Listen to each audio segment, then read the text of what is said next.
hidden, forgotten. This is Harbor Town.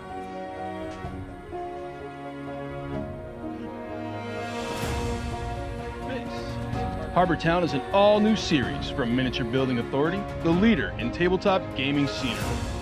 Unique, flexible, and playable, Harbor Town will take your games to a new destination.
So I'm back.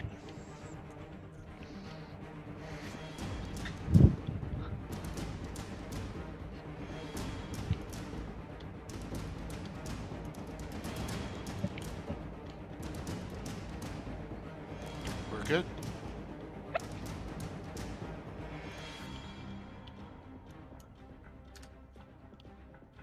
Remember to kill my skip just in case something goes.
Give me a minute here.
Looks like we're getting a crowd already.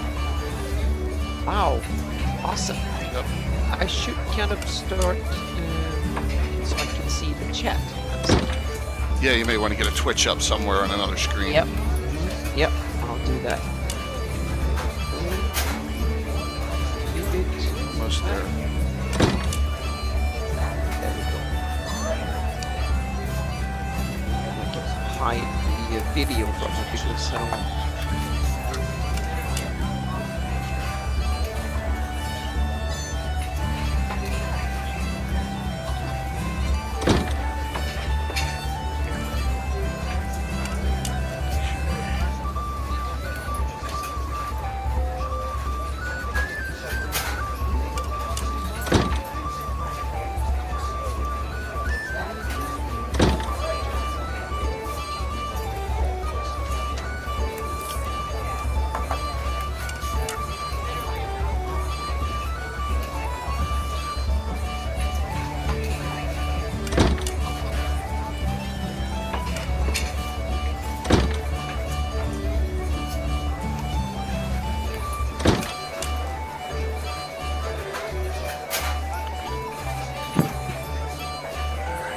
Streamlabs up and I'm good. There we go. All right. I'm gonna turn Discord off too. Yeah, I'll put it in streamer mode so it doesn't nag me.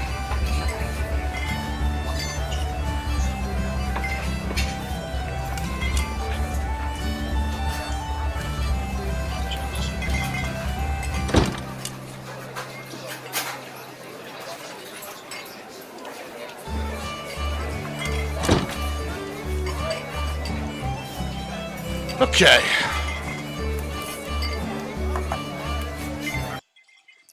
There we go. Welcome. Hello, everyone. And I got Anna back on, Anna Meyer, the great Greyhawk map maker.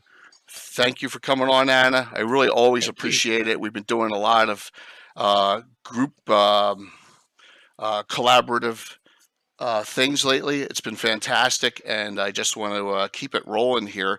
And if you guys saw on the entry screen, I had Anna's maps up that she did for us, and I'm going to go back to it real quick because I want to point out something that's added to these, and these are the ones that we did on Anna's show. Probably what was that in December of last year? Yeah, I think it was something like that. Yeah, take a quick look at these. From the edge of Whoops, the wrong seat. one. Wrong screen. Wrong screen. Okay, notice guys on here, the herald Brian Bromklatch's heraldry is on the screen, so we've embedded that in, and on the Selene and the Principality Ulick area. So you're going to see some of that coming up tonight. And I got Anna on a kind of a split screen, and look at this. Yep. This is so. I can't wait for tonight. Actually, this is so wonderful on the Anna's map. Look, we have our own name up: Knights of Ulick, Protectors of the Flannes. So, man, this is going to be a fantastic evening. I'm trying to multitask some multiple windows here. Mm-hmm. So, look at that. We already got a new follower. That's awesome. Cool. We've been cranking it up on the followers lately. Thanks for everyone for hopping on. Like I said, our shows, we like participation. Please ask questions. This is good. We're going to concentrate on the shield lands for multiple reasons. And Anna, it's one of Anna's favorite areas. So we're going to tell some. We may have retold these before, but we're going to tell some shield land stories too. It's going to be a blast. So I see we got a whole crew of people on. Thanks a lot for coming on tonight. Let's see, you got Naz, Frank, Tim, Walt, and a bunch of Rocks and a bunch of others. So Anna, why don't you tell everyone what you've been up to, starting in 2019, and what's going on? Well, right now it's getting everything wrapped up for GaryCon. I'm leaving in Tuesday morning, so it's kind of getting everything set up, and we're going to have the presentation, a seminar.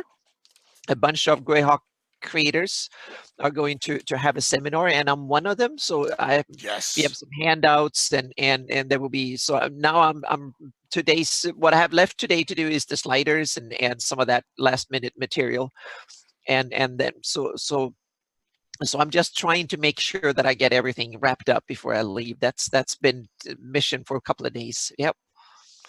That is an exciting thing, and I'm going to Mhm. pop something up on the screen real quick. I was going to save it, but since we talked about Gary Kahn, let me see if I can find this in my layers here. Give me one sec. Here it comes. And then I'll put it behind. All right. So this is the new Earth Journal cover for Gary Kahn 11. This has an Anna. You can see Anna's maps are on it. There's heraldry on it. It's 29 pages on the inside of Mhm. great information and Yep. stories and modules and data. And I Yep. have my 2 articles in there. I have my introduction to the history of the Knights of Ulick and also the Mhm. current situation in the Shieldlands, which we're going to be talking about tonight. So um, Icarus has put this together. It's wonderful. That's all I could show you tonight is this. Until it gets announced at DairyCon, I can't. I have a PDF, but I can't share it. There's going to be hard. Now he'll kill me. Yeah. There's going to be hard copies of it too, and Mhm. so Yep. that's one of the things going on. Is Yeah, and the my Earth Journal. stuff is not even in there. Hang on a second. I'm going to Yep, to absolutely. show, because I have a separate thing that this is something that all the participants of the seminar will get this, and that there's a printed Look at that. That's a large beautiful. part of my map printed inside. So Uh, this.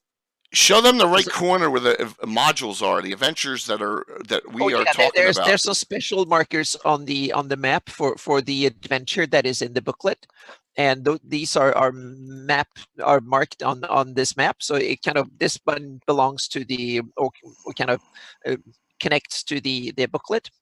And so this is a special, and then I present a little bit about my Greyhawk project and stuff on the back. So this one will be, my patrons already have this as a PDF that they can download and look at. And then it will be a printed version for all the people that goes to the seminar, and this will also be downloadable by everyone after after GaryCon. Anyone can download this as PDF. That's great that you'll have Mhm. that to share for everyone. That's Yep. Mhm. I know we've printed 100 copies of the Earth Journal. Yeah, I printed 100 copies of this too, and there's more from Brian Blomklotz here too. So he will. There's a bunch of stuff from him too. And So, Greyhawk yeah. Mike has stuff too. He's Oh putting in. yes, he has a handout as well. So there will be plenty of cool swag for people who come to the Greyhawk seminar. And just note, please, that Anna and I are both members of that Future of Greyhawk group. There's 10 people in it. Yep. A lot of This them is- are going to be there. So Yeah, and who's this gonna- is one of the first kind of fruits that came out of that thing, is that hopefully we can have more seminars and kind of spread the word about Greyhawk and stuff more on in more conventions to come. Yeah, I think this is only the beginning Mhm. of what we have going on, what we're going to offer for trying to get the Greyhawk word out there. I'm trying to straighten you so I can blow this up a little bit more. I Yeah. got a little room. There we go. Mhm. Okay, just trying to get as much space on these map as I can. Yep. But it's an exciting time. May you live in interesting times. So we're looking forward to it, and I know. I wish I could be going this year, but I can't. But I'm going to try and get out to GaryCon next year. But Gen Con's a definite Yeah. for me this year. Mhm. So we're gonna take a look at some things here and work our way, I guess, up through the map. And please ask questions. Anna and I are gonna go back and forth on some stories, some references. I have my notes from the previous Shieldland discussion and some other things that'll help me remember my old man memory Yeah. on a bunch of adventures. And unfortunately, Mark, hey, there's Brian. Unfortunately, Mark got stuck in work on a Sunday. Yeah. And show that! Look at that! Show what's going on with that. This is awesome. This is the other project. I have shown a little bit of this in Discord for my patrons the other day, but this is the first time it's kind of live. This is the Lindor Isle project. So it's going to be the first, because what I do is that when I map the whole of the Flanies, what do you do then? Yeah, you start doing it all over again. So this is the first installment in the new kind of much more detailed. On the existing Flanies map, it's roughly 1/4 of a mile per pixel. This will be 100 feet per pixel. So this Wow. will be super detailed. Did you Did you say Lender Isle and Leonard Lakofka's area? Yes, yeah, this is in the Lindor Isles, Got and it. it's not textured yet. This is just the elevation model, and I'm putting in all the rivers and stuff. So if we take an area here that I've kind of, this is an area where I've done the rivers properly.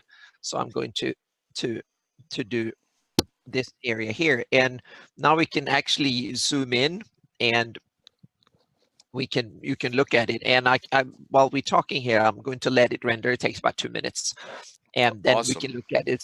And this is not even close to the final resolution. This is just a working resolution, but it will be textured, and there will be bumps for forests and stuff like that. So you'll be down to single trees in resolution, basically. So we'll be single trees. Imagine that, guys. Single tree resolution for the terrain. Houses will be like insane. single houses will be pixels, so to speak. So you can tell where a house is and where a house is not. So it will not be battle map scale, but you'll be so good that you can make a village map out of it and then turn that into a battle map. That's absolutely insane. So we got a whole bunch of resubscribes today, guys. It's the beginning of the month, so we're going to see all of our. I got Naz and Jeff and Steve all at 8 months now. 4 months to go till we get that special gold sword finally. So we're getting there on it. Yeah, a lot of newbies. This is kind of a little bit of a preview. I hope to have some more rendered screenshots for the seminar too, and talk a little bit about it. So I have some other screenshots that I've done with. Did you pick Lender Isle just because of its remoteness and it's easy? You want to start somewhere small, or exactly? Okay. I realized that I needed something that was separate, meaning an island of some sort. Right. That was not attached, because I wanted something that was self-contained, that had ocean water all around it. Right. So some group of islands. So I had a bunch of. There was the Isle of Dread and Lendor Isles, the Walworth Isles, and Sea Princes, and there were. I had probably half a dozen candidates that fit the bill. A few hundred miles across, and water all around, and not too many difficult features like enormous canyons and stuff like that. So I wanted something fairly basic, island shape, so to speak. And this is what the terrain will look like when you go close. So there it is. And this is the coloring looks completely off, but this is just so I can see the features. So you have elevation in color elevation, and then you have the rivers and lakes that I put in manually are blue, and the areas that World Machine considers that could be rivers automatically are pink here, or like kind of it shows natural it's drainage. just a signal actually. color, and I will actually export that layer separately, and then I will go in Photoshop and simply decide, because not all of this should be rivers. There should not be a tiny stream everywhere, and then I'll just pick the areas that should have water and which ones should not. So this is just a signaling color that I can clearly see what I'm doing, so to speak. Brilliant, absolutely brilliant. Yeah, and then there will be forests and grasslands and bushes and all sorts of stuff. Mountains, there will be like rocks sticking out and all sorts of stuff on top of this. So this detail, and this is probably about 1/10 of the final detail on this render. So it's going to be, this have every potential to look really, really, really good. And it's super, super detailed, and the erosion works real. The rivers have the right elevation. They climb up gently from the ocean, and we can move and do one more thing here, so we can look at a coastal area here. We have one that is called Lake Farnham Lake, or Farnham or something like that lake, and we have the other river. So I can just take a coastal area here, and we can zoom in on that and render that, and then so it will be another minute here. And this is the problem when you're working 3D terrain. You have to do a lot of rendering, and you do features, and then you render a bit, and then you look at it. So it's one of the drawbacks of working with this, is that it's kind of tedious. Right. But once you have it set up, then you have this terrain, and you can go in and put in like roads and villages and castles and all that stuff on top of it as needed, so to speak. Rox is asking you, what's the software you're using for this? This is called World Machine, and I use World Machine and an add-on called GeoGlyph from Quad Spinner. So this is not state of the art, and well, it's kind of, but there is now there's now a newer tool that is called Gaia from a friend of mine, Dax Pendy, and that will bring up even better than this. So I will take this terrain, move it into Gaia to do the texturing. And then you can work with climate zones, and you can add like biomes for vegetation naturally and stuff like that. So it will match the existing Flanies map, but it will be 100 times more detailed. It's amazing. It just is the Yep. level So, of that you can do mhm. on stuff. It's crazy. Yeah, and one of the really cool features with this is that here you can do photorealistic renders. You can do landscape photography from the Flanies. My gosh. And that, so here you can go in and see some of the coastal areas here. So you have the outlet, and this is Lake Farmin, I think was the name. I forgot about what the name. I should have I don't have the spare map up here, so I'll here we go. This is, now I have another. I'm going to go in here and simply move over to the so we can see. Here we go. Yes, there it is. Yeah, here is the area. So we're looking at this Lake Farmin, this area here. I hope you can see my circling the little hand here, the mouse thing. So if I go here and then go in, this is the area seen in way more detail. So you have Lake Farmin here, and this is the kind of the lake. So it's kind of a brackish, kind of half saltwater, half freshwater. And then you have a wetland area in here. There should be a small river added from the east that is not in place yet. And this river sneaks, and this is going to be textured like a wetland with small like islands and swampy lands in between, and reeds and stuff like that. So just and think, then forests and stuff. Just think about this, everyone. It doesn't matter what edition you play, 1E, 2E, Pathfinder, Yeah, 5E. this will be useful for any edition. Anyone who wants to have a detail can put. I say I want my little keep up here, and I want to have like my ambush when the road goes across here and stuff like that. So you can look at your manners, so to speak, from. It's just fantastic to level. I mean, to see individual trees is going to be something crazy. And I'm looking forward to it as you move forward with what you're doing. But I know everyone's so impressed with the 2019 map, and like I said, the edits. This will be 100 times better. And I have a few. I can show a few results. What the actual map can look like, because I have a few here. So we can Dropbox here. I'm going to go in. That I've done a previous project that is roughly the same resolution. This one will look better because I have a better tool to do the let's see, where patron mapping. There we go. Because I have a much better tool to texturize it with here. Promo image. There we go. So if everyone remembers last time we were on with Anna crashed the broadcast with the high resolution. She thinks she solved that issue. That was like boom. Yep. So here is just an overview of a similar project that I did a year ago, and this is where you can see the level of detail, so to speak. Once it is so this is kind of an isometric just overview, like you're flying past on your dragon, and you can look down at the so to speak. So what's that area? What's that size roughly? This map is 100 miles across. Okay. So this is about a quarter of the size of the Lendor Isle, is 4 times bigger than this. Okay. But you have an island over here. And look at this. I know it's got cliffs. It looks like it has cliffs from this distance. It got cliffs. Yeah. Wow. And then you can look at that island by itself. And if we move in here is just that little island seen from a distance, and here you can zoom in and see that island in detail. Nice. So this is the kind of quality that to expect, with a little bit better texturing than this.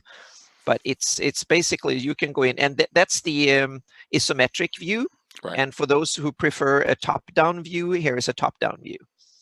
So you have multiple options for Oh yeah, your since gaming it's a 3D, pleasure.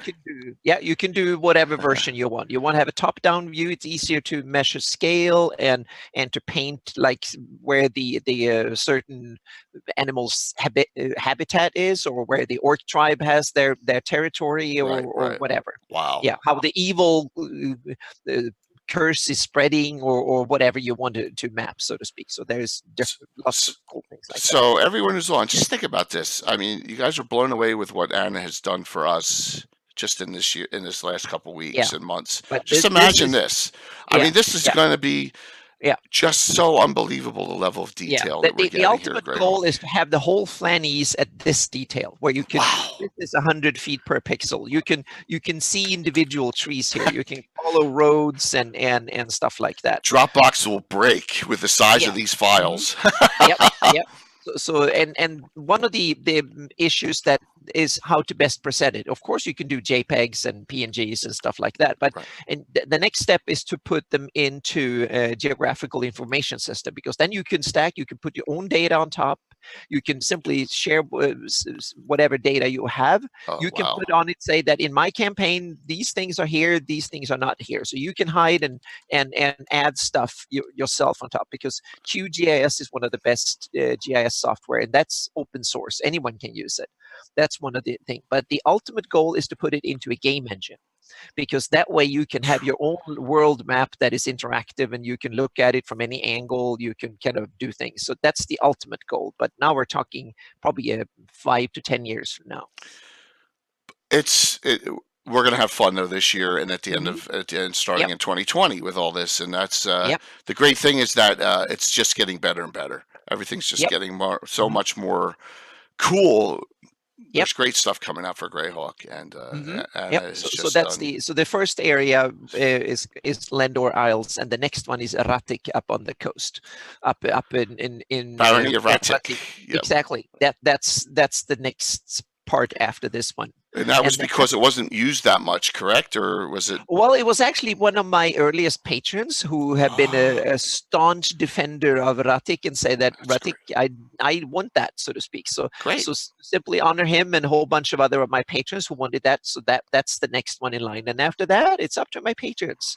So I will set up a number of criteria, saying we can have something that is roughly this size, and then we figure out which candidates are fitting that profile, so to speak, and then it's up to my patrons to decide where I should go next.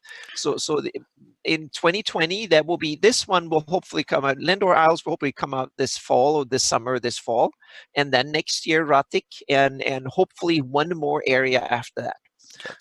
And so there's many candidates. So we'll see what will become most popular among my patrons. Well, we'll do this twice, and tell who's the viewers how affordable your Patreon is. I have 3 levels. So I have like $1 a month. Then that means that you keep an eye on my stuff, and you get an early access to all the Greyhawk content that will come out on my website eventually. That means that you get it from like 1 to 3 months early, and you also get to tell me what to do. So you get to vote on polls and stuff like that you get for $1 a month. So that's basically, if you want to contribute and help me to do more maps and to work on this full time eventually, and then that's the $1 level. And then you have the $3 level. That's when you want to help me more, of course, but you also get access to my Discord. You get access to my campaign stuff, meaning my personal version of Greyhawk, with a lot of extra bonuses that way. That will not end up on my website, at least not initially. It might be several years. So after I've run campaigns and stuff, then I might put something. And it's also, that's my experimental version of the map that has a lot of features that haven't made it into the public map yet. That's for $3. And then you have $5. Those are the ones that want to map themselves. I want to have the raw material. I want to do my own version of the map, etc. That's $5 a month. And that means that I will have I will start doing when I get back home from GaryCon. There will be live map sessions that you can join and interact with me, and we can do mapping a little bit like what we do now, but just for my patrons. And there is also a bunch of raw material like textures. You get the world machine file that I'm working on for Lendor Isles. That will be available to my $5 backers in a couple of weeks once it's the basic is done. That will be there with comments and stuff like that. So yeah. It's the most reasonable that I've seen of anyone out there, $5 a month. And like I said, I immediately did it. You're the only person I Patreon, so Yeah. it was worth every penny. Yeah, thank you. And, you're and welcome. one other thing is that all the Greyhawk content is released under Creative Commons by NCSA, and that means that it's anyone can download them for free. And not only that, they can tweak them, they can share them, they can alter them, and do whatever. So the idea is that you should take my maps and use them in your campaign. If you want to display them on your website for your campaign, no problem. You don't even have to ask me. The only thing the only restrictions are I want to be named as one of the sources for the map, even for future versions of it, and you're not allowed to sell it.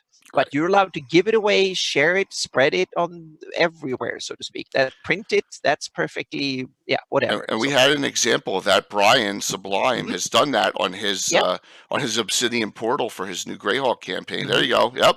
So Brian has already done that. We showed it to Anna, and she gave Anna. He gave Anna the credit on it, and he can do whatever he wants. Because go ahead. I was just going to say, I want the maps to be used by as many Greyhawk gamers as possible, because and also they should make their own versions of it. That's why the current map, the Illustrator file that we used as a base for this one, is available on my website, so anyone can download it and alter and make their own version of this map. It's available for everyone with all the stuff in it. So So that's one of the cornerstones of this project. It is not only for me, it's for all the Greyhawk gamers to make use of. So we are going to take advantage of it. Yes, exactly. Absolutely. You're going to have a good example of what any Greyhawk gamers that have access to Illustrator. The problem with Illustrator is a paid software. So in the future, I'm looking into having more versions of the map and cut it up into small pieces, so you don't need to have Illustrator. But unfortunately, right now, that's the tool I've been using. But it does it well for you, and that's why I had to kind of use something that was powerful enough to work on it. So but that was, now I babbled about my That's project. Great. No, hey, everyone should know exactly what's going on and what Anna is working on and what entails. It's a lot of work, and I know all the people on here respect that, and that's why I love our viewers. They understand the amount of time it takes. And this has been something I started 20 years ago, and since the past 5 years I basically worked almost full time on this. It's been about a half-time project. The other half has been other stuff for Midgard, for Cobalt Press, and so on and so forth. And one of the things that we need to say, this map is now based on what I used for my campaign, so it's like 598 common years. So it's after the Greyhawk Wars, after the Living Greyhawk campaign. But I will do later this year, it will come a 576 version, the classic Greyhawk, so to speak. I know there's a version for that. So there are old schoolers that were talking when I posted all this stuff on Facebook this week. There were old schoolers who were looking for that right off the bat. They wanted that. So it's coming. It's fantastic. So off to the Shield Lands we go. How's that sound? Let's zoom in here to the Shield What Lands. a mess the Shield Lands are. And what I love about this map is how you darken it. Looks like everything's dying. Oh yeah, it's the IU's invasion, so to speak. It's like it's physically affecting the landscape. There is less grass and less greenery and stuff like that. The humanoids and others are probably not that keen on nature and stuff. So it's kind of dying off a bit. It's kind of like Athelion in Lord of the Rings. Think of the same thing. Here is my map off of this. I guess it's from either the Marklands or from the E is the Evil set, and you can see there's notes all over it. And this is what we've been using for the last decade and a half for references. And we're gonna come down here and we're gonna make some changes to what's going on in our campaign and tell some stories about how we got there. So I guess we could just blow up down to Crit Wall down in Okay. that area. Yeah. That red line's got to go too. That borders. Oh yeah, exactly. It's now Zoom. it's still the shield land is still there, so to speak. So we Yeah. need to dig into the borders first here. So I think we'll put the borderline down last when we're done because it depends on where our locations go on the map first, right? But we got to get rid of that red borderline all the way across that shield lands and Crit Wall area. Yeah. Look at that. Zip. We get rid of that Woo! one too. So Look at that. now Quickly. Then we can add just the like that. national border around the whole thing at the end here. So, Yeah, absolutely. So if you go down to Crit Wall, we have this, and it's from this reference. Whoops, I just went right by it. Hold on I'm one going sec. to open our Dropbox share here, so I have the same map you're holding in your hand. That makes it. The Bastion of Faith is a second edition reference that was generically placed, but there you go. There's the old lady. Yeah. Was generically placed, but had a reference that the hall, the Shield Reclaimed, it's called, is based for all the Shield Knights and all the members of the Heronius sect out of this Bastion of Faith reference, and I'll show you a picture of it. Yeah. Right there, that's it. Actually, out of the book. Cool. So this, and instead of putting it in Crit Wall, I'm figuring let's put it right outside Crit Wall so we can see it on the map, like somewhere right, because technically it's in Crit Wall for us. But if we put it on the outskirts somewhere, and put that, so that's what it looks like. So I guess it's a fortified tower, fortress. You know, it would be one. It would be just like the Warmonger's Tower would be in the Principality of Ulick. Yeah. So. Oh, we have. Hang on a second. It's me. I'm sorry. Oh, that's okay. I need to. So if something happened, that's. Yeah, it's just my other Twitch here. So there we go. So you could probably hear it, but I heard Wolfgang Bauer in the background. Oh. I watched him on Twitch. Nice. And so now I need to just make sure that I can just take that off. So. Sorry about that. That's okay. Okay, so now we go into here and we need to find a structure that will be. It would be like West Keep, I think, up there. If you see that, I think it would be of that side. It's a fortress. Should we put it south or north? I'm thinking north. What do you think? What do you think as far as? I guess it should be in a reasonable place that it can get to. Yeah, probably there is good. Because I imagine it as being like a peninsula sticking out here. So there's like water on several sides. Yeah, so you don't want it on the other side for defensive purposes. So it's kind of a defensive area. That's why they picked it. Okay. So should we just put it here on? That's perfect, and it's called the Shield Reclaimed. Okay. We could just call it Shield Reclaimed if you want to get rid of the on that, but it's the Shield Reclaimed. So Anna will do her wonders here. And my Bluetooth keyboard. I'm sorry, it's kind of screwing up at times here. So, there we go. So if you guys saw the I need to do this. The adventure. I'm bad at spelling, but normally not that. This it's kind of It's kind of. It's okay. Yeah. So it's my worst case scenario. I'll plug in my regular keyboard here, so we get the.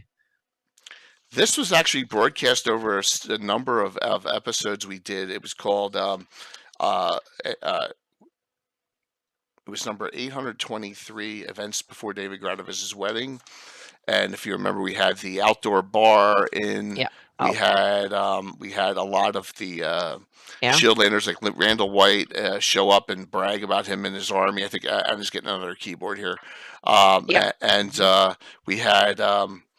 This is where that took place outside of this. It's called the Shield Reclaimed, and like I said, it's right from the Bastion of Faith. The great thing about this reference book, too, for anyone watching, is this Bastion of Faith book. And I would recommend those who are specialty priests into like we are. It has not only the Heronius specialty priest completely done, has the Hexter specialty priest completely done in this book. Cool. So it is a fantastic reference in its second edition style. So definitely a worthwhile book to get a hold of. And it's not one of those that it's going to cost you an arm and a leg. Like Now look, my covers are even off of these. Like these things in perfect condition will cost you each $100 right now to use the Evo Yeah, Marklands. they're kind of I wrap mine in plastic a bit, Yeah, so it's kind it's of too late so for mine. Mine are yeah. fine. So mine is So, actually in fairly good shape here. So but the Bastion of Faith here is fantastic. It has a lot. It has in it also. If you go into the back of this is a great reference. It has a fortified manor house in the back too. Okay, gives you some with maps. So it really gives you a lot of things you can do Yeah.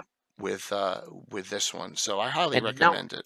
yeah, now I have a new keyboard here. So yeah, and this one is so what do you want to call it? Sorry. Yeah.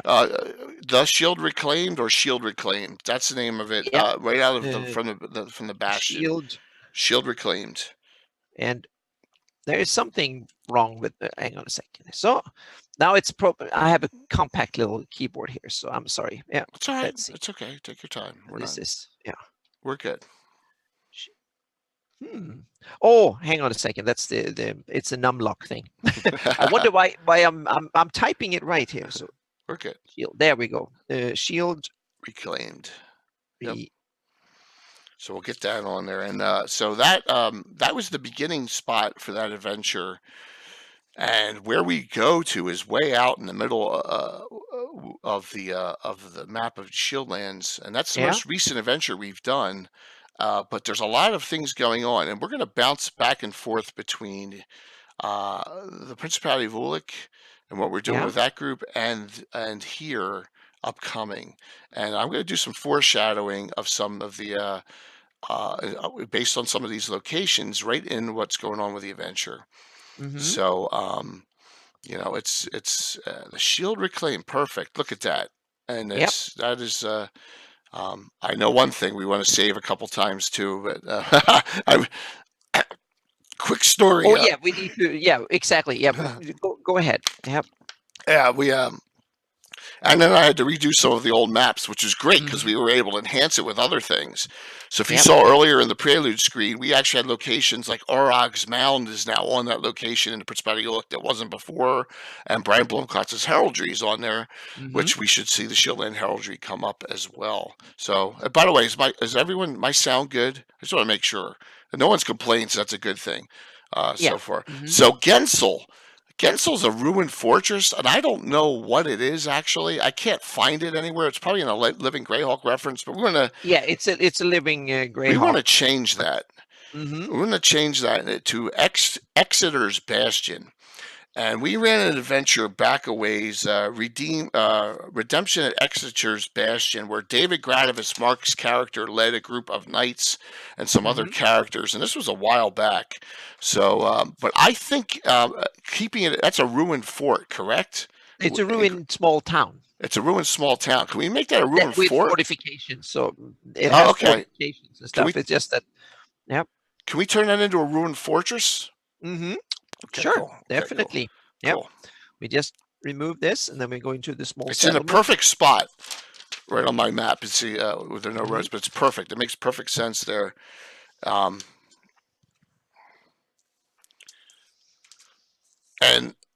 as that is somewhere I think I had a ruined fort symbol somewhere, but if not, then I think you just went. I think I just saw it. Yeah, somewhere. But what we do is that we simply put the fort symbol there, and then we go in and make it ruined because just turn the yellow to gray, right? Beautiful. Yep. So we go in here and we break the link, and then. And please note, guys, if you have Illustrator, you'll be able to do all this yourself. So that's why I say Patreoning. And it's a great thing. You get access to the maps, and if you have Illustrator, you can do anything. Because how many layers do you have in this right now? It's about 40 or so. Yeah. So what we go in here and we add gray to it. It's about this gray, I think. It's perfect. If it's a little darker, it's that's great. Yep. There we go. Exeter's Bastion. Okay. So then we do this. So And as Anna's typing, Tom had a question. What yeah, area or terrain are you most proud of means the most to you? that's kind of on this map. It's probably the area down in United Kingdom of Elissa, and that area I'm very pleased. And as soon as I type this in, we can take a little Yeah, peek down there. absolutely, So absolutely. yeah, because that's one of the areas that I kind of and also the Tilvanot Peninsula down where Scarlet Brotherhood have their keep. That one I'm really love that area. That's the best part of the map, I think. So let's see here. So it's Exeter's. We should delete that and have it X. Yeah, Exeters, Exeter's. Yep, Exeter's Bastion. And that was an adventure we did a while ago, and I missed that in my Shieldlands discussion a few months back, and I found it because I did a search on Gradivis in the listings of our, doing 845 adventures. Can't remember them all, so I did, and I found, it's like, oh my gosh, I missed that one.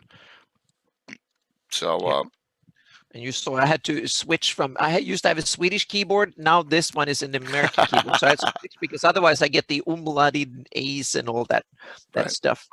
Let's see here. Now I need to do this and outlined, and I need to have the right small text white. There we go. Okay. Let's do just a quick little dive into the area that I think are absolutely my favorite area. Now I need to zoom out here a bit, and I'm going to do this. Then I'm going to zoom out even more here a bit so we can see the. I'm staring down because I have a smaller screen with the lower resolution that I'm actually doing the work on, so to speak, that I'm sharing with you guys. So now I'm going to go down here. And some of my absolute favorite areas are here. So this area here is some areas. I love how these mountains turned out, and the areas around here, they're really cool river systems, and some of the mountains and stuff here are I'm really proud of. And I'm also very proud of this area down here.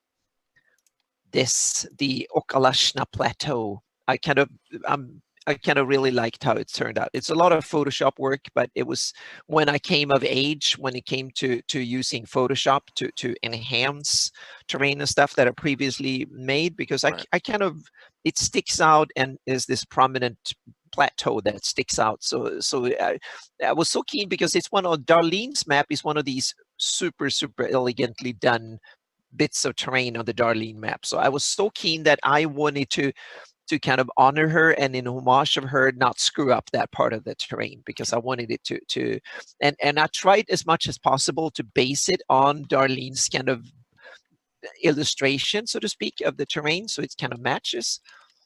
Oh, thank you, Mark. Yeah, that's Tom. Mark is still stuck in work. Oh, sorry, that's Tom. Okay, yeah, that's Tom. Tom's the one who sits to my left. Okay, yeah, Mark unfortunately is still stuck at work, and they're having problems. It sounds like, unfortunately, he's been keeping me posted. But as Anna scans back, by the way, I don't know how I forgot this. Anyone who is we have a brand new emote, and Brian saved me from myself on this one. And here we go, guys. It's the order. Yeah, there you go. It's the Order of Ulick logo. Oh, yes. So anyone who's a subscriber, tier 1 even, so you can use my head with the WoW on it, and that anytime you want on any channel. So spread the word. The Order of Ulick symbol is our brand new emote for anyone who subs. Oh, that's awesome. Yes, and if we get to a point, I want to do something stupid, and he stopped me. Yes, you did. Yes, you did, Brian. I appreciate that. Yeah, see. So here's the deal. If we get up to 25 subs in March, we'll open up another emote for our tier 1s. So I'm trying to work up to it in that range, and we'll have a third one for level 1 subs. So the Tim head and the Bill the Happy head are level tier 2 and 3, and that's too much money. So for anyone. Okay, let's go. Mhm. Let's go to the little jut out on the river up here where the Retenza, it says Retenza, I think, to left. Yep. Yeah. All right. We're gonna put two Yep. things down here where it meets the red, the yellow and the red meet down here where it Yep. says Retenza. Yeah, down in the corner here. Yeah, Yep. and those two things, the Legion's being built keep. So we're gonna put down that it's finished. Is called Warmark, and Bill. Hey, what should that be? Well, it's going to be a fortress. So Okay. on the level, a really big one, or just that little tower on the keep? level, it's going to be on the level of the Winchester's bulwark that I have out. So that size. We should make it bigger then. Isn't that one of the bigger ones? Yeah, it's not the size of Wales Castle, but it's the size. Then we make it a smaller one then. Yeah, Okay. let me take a look on my map on Mhm. Principality Ulick. It is square. It's a square one. So is Warmonger's Tower and Winchester's Bulwark. It should be the same Yep. size as that, the square yellow. So West Yep. Keep, the same size as West Keep it would be. Yep. Yep, And perfect. it looks like on your map previous that it's just along the river here. Yep, So. right there. Absolutely. Yep. And what that is, guys, is so the Legion was the second highest rated PC mercenary company in Greyhawk. They relocated to the Shieldlands a long time ago. A lot of them went on that adventure with David Granovis. Then they have the Order of the Holy Shielding has ceded this land to them. Yeah, Warmark. That's what he wants to call it. I asked him, and specifically, that's what the name of it is. Just Warmark? Just Warmark. That's what he said. Yep. And then there's going to be one just to the southeast of it along the river as well that they own as well. Now, this is an actual adventure. That's perfect. This was called The Haunting of Kinsep Mansion. I believe this is out of a Dungeon magazine. So we call it Kinsep Mansion then. Exactly. It should be a Thorpe picture. Remember the one we did for Ranger Hold? Because all it is a manor house. So, yeah. Okay. It's just a little manor house. Yeah, so a Thorpe would be fine, or a little, that little... So how far away from Warmark is it? It looks like on... no more than 5 miles. Yeah, that's pretty good. Yep. Hang on a second. And in order to find out how much 5 miles is, we turn on the... that's roughly about 5 miles. These hexes are 12 miles across from edge to edge. So that's perfect. 5 miles. Yep. It's KN, CEP, and Mansion. So to divulge on something that's going on in the chat, Brian, why don't you give him some of the information, Naz, Tim, Tim, whisper Sublime your email, and he can send it to you and see if you have any suggestions on it since you weren't on Thursday night. Okay, just to give me some help on that. Oh, you are? Okay, I didn't know you were in because you were very active, Brian. I didn't realize you're multitasking well. Good, that's cool. Tim, I'll send it to you, and then we'll mess with that. That's perfect. Look at that, Kinsep Mansion. So that was an actual adventure, and it was a bunch of high-level werewolves that were there, and they fought them. And so they basically, since it was near the land they were getting built, they kind of what's the word when you take over something without anyone not you see. Occupy it, or you kind of invade it, or something. Yeah, when you what they used to do during wars, they used to take over land. Oh my gosh, my brain's off here. But yeah, that's. They claimed it, that mansion. So that's another. But that's right from that was adventure number 625. That's how far back we're going on that one. Okay. Yeah. So another cool thing. So the Legion has a lot of high level characters. We're not going to see any of them in our mega stream. Well, that's not true. You may see one. You may see from another group, but we're going to have some cool things going on with them. As we ramp the Shieldlands campaign back up, particularly after the mega stream. So we'll be bouncing back and forth between the Principality Ulick and the Shieldlands. Yeah. So it'll be a blast. It'll be a good time on that. So Anna has saved it so that we are just to stay safe here in case we have a crash or something like that. Yep. I don't want to have to go back and do everything again. So yeah. Excellent. So seconds there. let's see where we are here. I guess we go due east across Yeah, the map to the I middle. see some stuff closer to Axport on Oh your yes, Yep. Axport has a history. We did pushing toward Axport. I was Adventure 457, and number 461, land clearing near Axport. Two adventures. Now that there we go. We'll keep John Doe there. I don't think that'll be a problem. Okay. I'm just At looking least to we can keep see. it for now, and I'll see. Yeah, I added another one that on. This is the one of the two that I are not on And your map. So all right. So yeah. north of John Doe, let's go up to the abandoned town, and let's get rid of that up there. That Okay. Yeah. I think the Drake Estate can be put right there. Okay. I think that actually could, yeah. Dock and Malt, and we could put the actual Drake Estate there. And that is another fortified manor house, but there's troops there, so it could be a fortified village, maybe, or something. Let's do that. Let's put that up because more and more troops are going to that. So put that there, and then we put village text and. What was it called? That's a Drake Estate? Yeah, the Drake Estate, yep. Ah, okay. Drake Estate. Now I'm going to do this, and I'm going to change I have all the let's see, village. I don't have to. That's cool looking. There we go. Yep.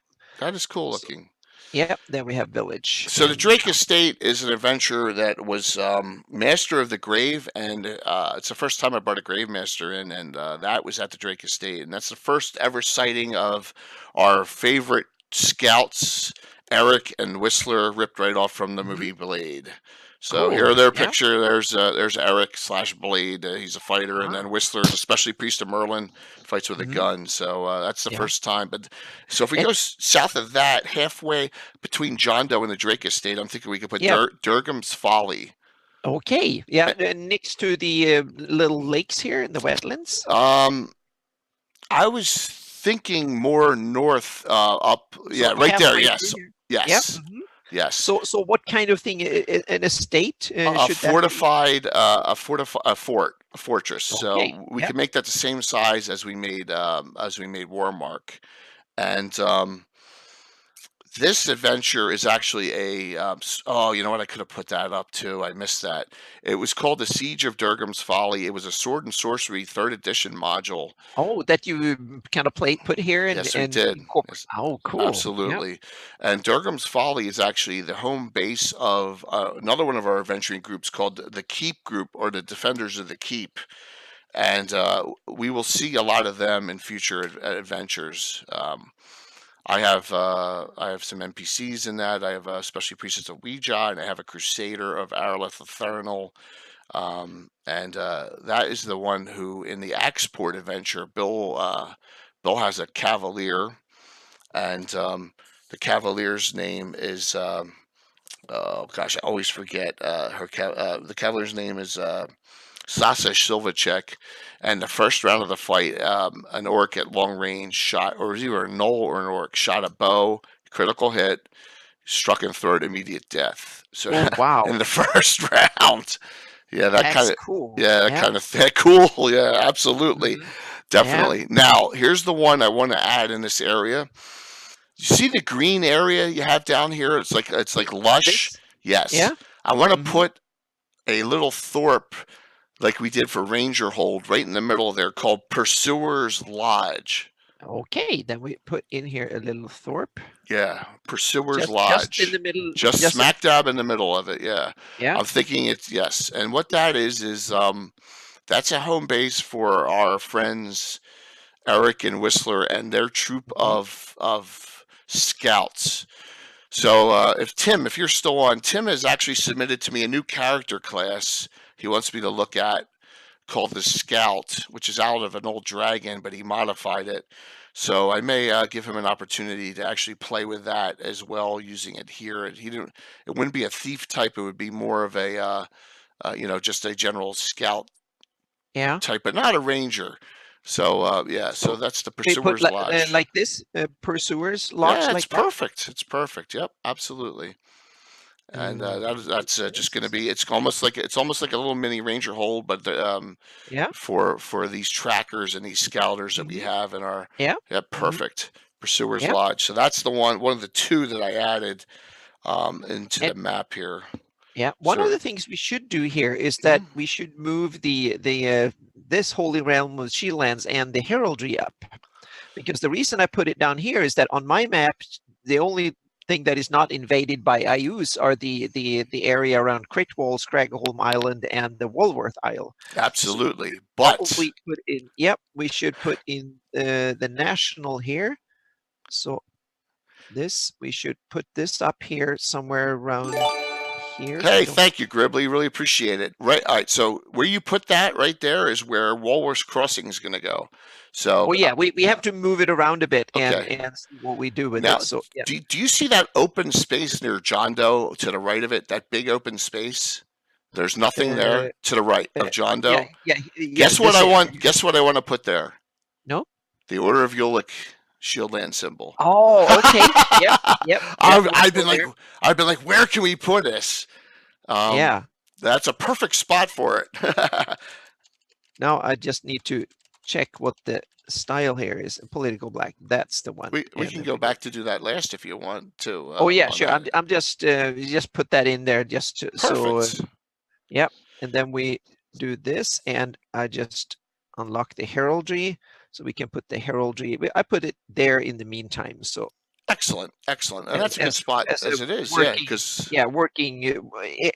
working location, so to speak. Now we can zoom in here again and continue. You see, do we move down south? No, you see to the northeast of the Drake Estate. You see this east fork? I looked up. Yep. There's really not much in it on Living Greyhawk, but I want to rename it. Okay. Okay. Yeah. Instead of East Fork, I want to any of you guys playing in my group will understand this. I want to name it Radiant Fork.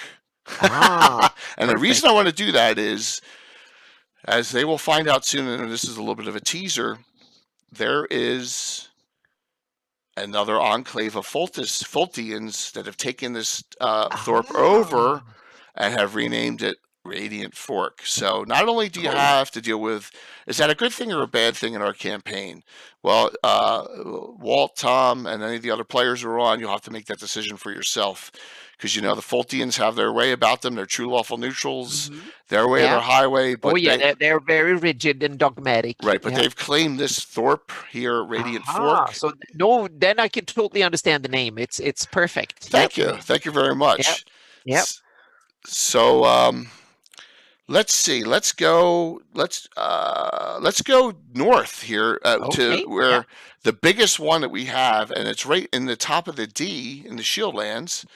At that crossing, right where the top of the D is where we're going to put this here. Yes.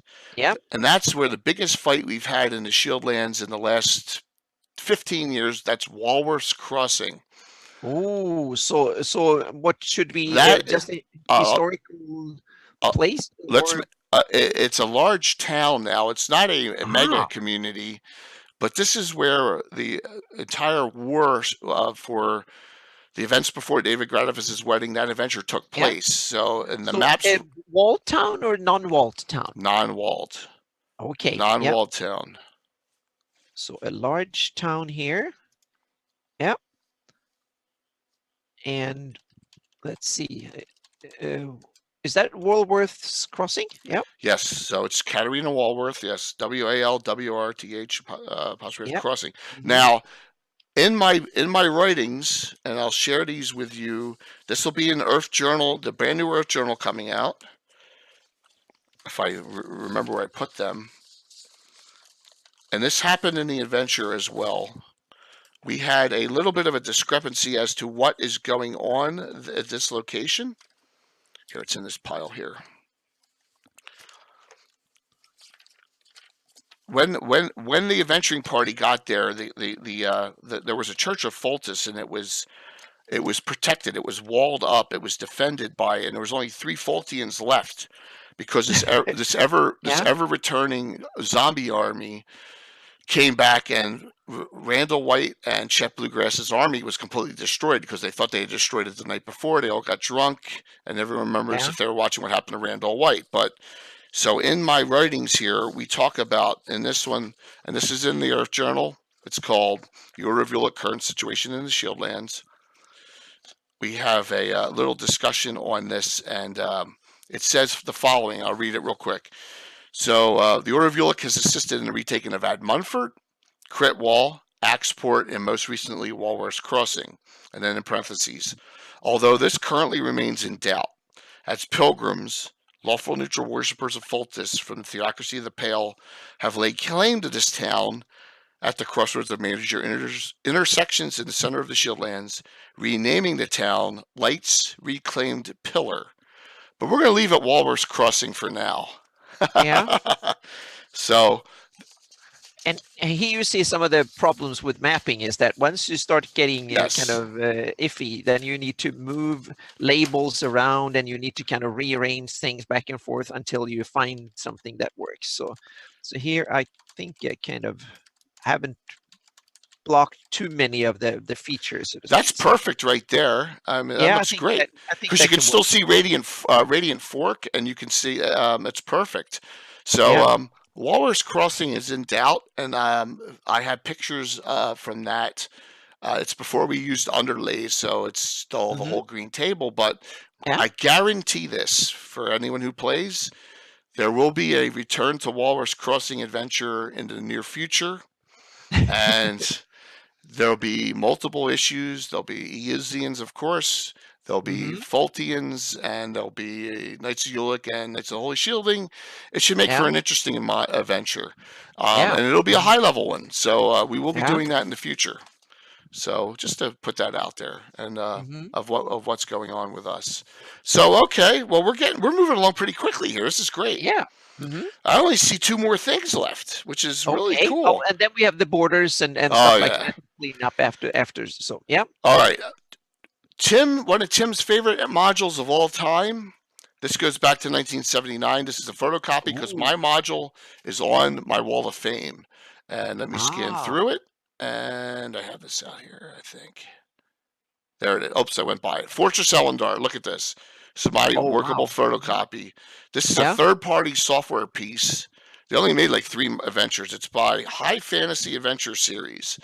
So Tim ran this for me with Gazumba years ago, and I incorporated it into our campaign here. This is before the EA's attacks occurred. We ran this. This is how. Yeah, we ran this. Adventure number 186. That's how old this one was. So this Fortress Elendar actually exists in the Shieldlands, and was a bulwark against the Bandit Kingdoms and the baddies coming out of that area. So that's why I placed it where I did in the map, and I have a perfect spot for it. You see where the plague fields are now? There's a little if you go up on the river, you see that little where the A is in road, that little about bump up. Yeah, that's here. Yes, on this side. I think it's a perfect spot for it. Okay, so we should make that one of these Fortress Elendar. Yep. So we make it up just along the river like that. Perfect. So Fortress Elendar is finally getting its due, and it's getting a placement. I'm telling you, if you want a one-off to run in a campaign, and you can find this, guys, I know Walt will agree with me. This is one of the best third-party modules I've ever had the pleasure of running and playing in. And like I said, it takes a lot to get on our wall of fame, not being a TSR publishing. And this and Dark Tower and the Harbinger of Darkness are the only 3 out of 24 we have on our considering our wall of fame. So it is a fantastic module. It's got some really great magic items in it, like Shields of Prey, Prometheus clay. It's got some cool things. Oh, that's awesome. Yeah, it's great. It's fantastic. So it Let's deserves see its spot. Yeah. We can probably squeeze in there, but I should probably hang on a second. I'll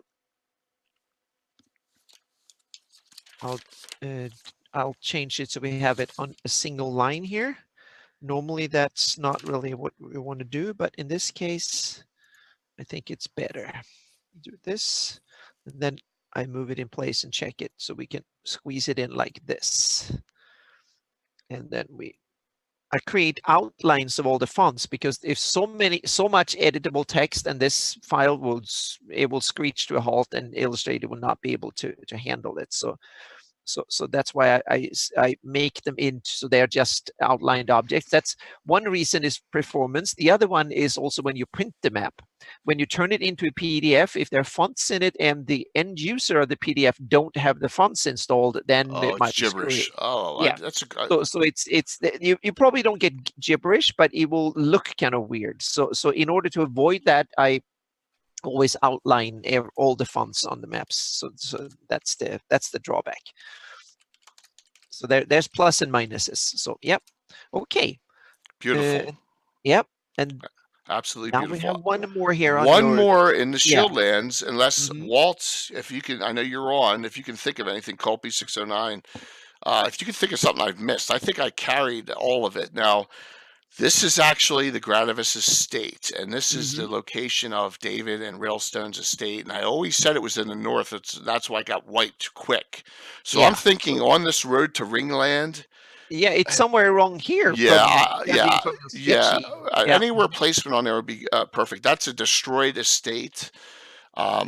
And I know you showed me that map of all the estates on it, but I figure down the road I'll incorporate some of them in. But I have to. This is the one for this. So is an actual just player. Put it halfway through like that. That's perfect. That's perfect. And a ruin thing there. Yeah, absolutely. Add the text here. So we have the Gladivus estate. I'm sorry, it's Gradivis, Grad. Oh, sorry. Yeah, my handwriting's terrible. No, your writing is good. It's just Grad. Divus. Yep. Estate. Mark gives his apologies, but he really got locked up. So. Yep. I have to talk to him soon anyway here. So yeah, there we go. And we have small text white. There we go. Should probably put it on this side because there's less other stuff there. So okay. Excellent. So wow, that was pretty quick on the Shieldlands, wasn't it? Yeah, that was fantastic. Now I'm going to save again before we dig into the borders and clean up some other stuff and look at the roads and things and see what we need to. Yep. And I don't think there's anything that needs to be removed. All the other towns are good. We can discuss. There are Ringlands there. Yeah. I don't know about this Naren. I tried looking up information. You're right. It's probably a lot of it's in Living Greyhawk. I mentioned once or twice, or there was an adventure there. Yep. And it's okay. They're mentioned in the modules, and some of the not even in the modules. Some of them are mentioned in the Triads additional material. So they didn't make it into the modules, but they're mentioned in the kind of surrounding material.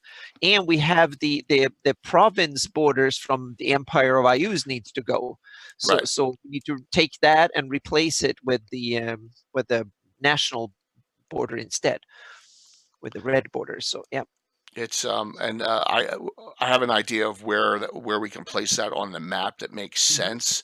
It'll go like this a little bit, because here's some things they don't know. Fortress Elendar, they put a noble Knight of the Holy Shielding in charge of that, and they don't know to this day if it's under whose control it's under, which is kind of cool. Yeah, so I have it's kind of going to be like almost like a disc with a little bump up to it because the Walrus Crossing, and then of course Adam Munford is still all in control. Scraggle Miles in control. So it's like I think I calculated it was about between 35 and 40% of the land they've regained in my campaign.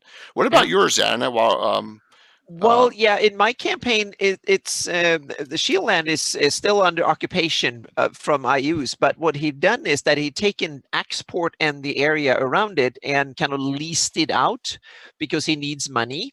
And in a way of promoting trade, because he wants to be able to sell stuff to other countries, and he also especially wants to import stuff, and no one else wants to trade with him. So in a way of sneaky way of doing it is that he lets a foreigner run it for money, and then he can kind of secretly keep tabs on it, and it's still a province of the Empire of Ius, but it's somewhere that is kind of halfway open to foreigners around so it become the barony of export. So barony has become one of these titles there that you can simply buy that one. You can rent the province from Ius for a lot of money, and there's some Greyhawk merchants that wanted to have a noble title, then realized that there can be money to be made here if you do some risky bets and stuff. So he simply paid money to IUS as for a trading license, and then he became the ruler of export, and then he runs the area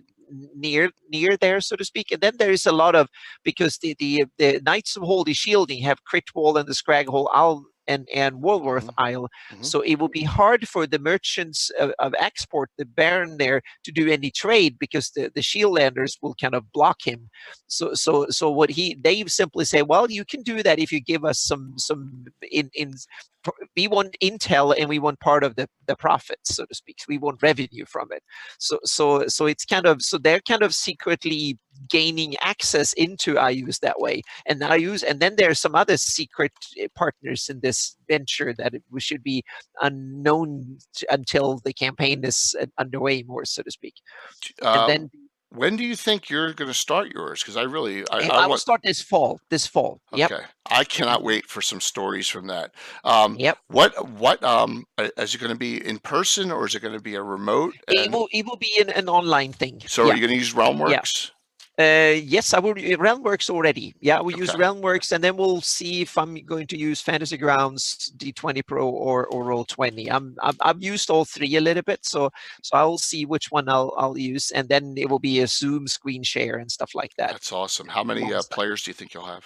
I'll probably start out with a small group, like 4 players, and see. So I will actually, the first bit of the campaign will be 4 players that I will actually start at 0 level. So they will not even have classes. Nice. So you will there will be several angles to this campaign. One will be a group of players, like 4, maybe 5, that will start as 0 level characters in the barony of export.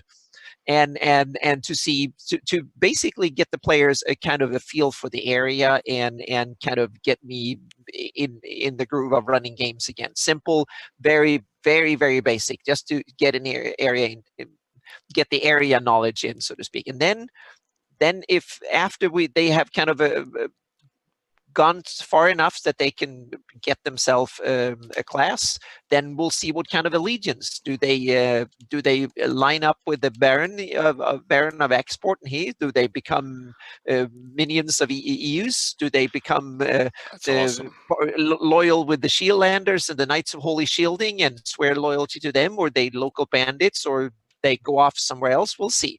And depending on the outcome there, we might stick with them going forward. But I also have a couple of other scenarios that I want to do, like micro campaigns, 3 or 4 sessions or something, with other characters that will be more mid-level characters. Cool. And they will be some of the staff of the barons, the tradesmen from Greyhawk. So they will basically have a caravan, a trading caravan, going north into the realm of Ius and back again. So they will be escort and staffing a caravan. That's one of the missions that I want to do, so we can get deeper into both the territory and the stories, and they can get a feel for what the Empire of Ius in 598, 599 actually is, so to speak. And all of it, this is the Borderlands, or the that's the so it's not Keep of the Borderlands, but it's the Borderlands.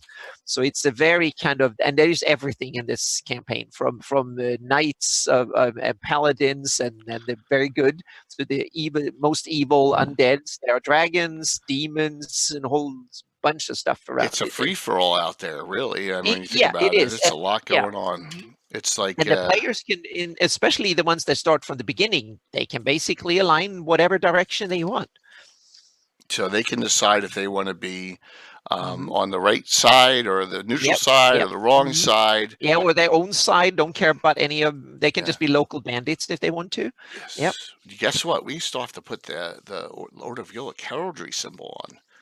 Yes, that will be the next thing here. So we go. So this should be the Shieldlands version, isn't Yes, it? it's the white. It's the white one, white bordered. Yeah. Yep, the white one. And let's see, it's so small that we need to make it bigger, like we did with the other ones here. So what I'll do is that I open that one in Photoshop.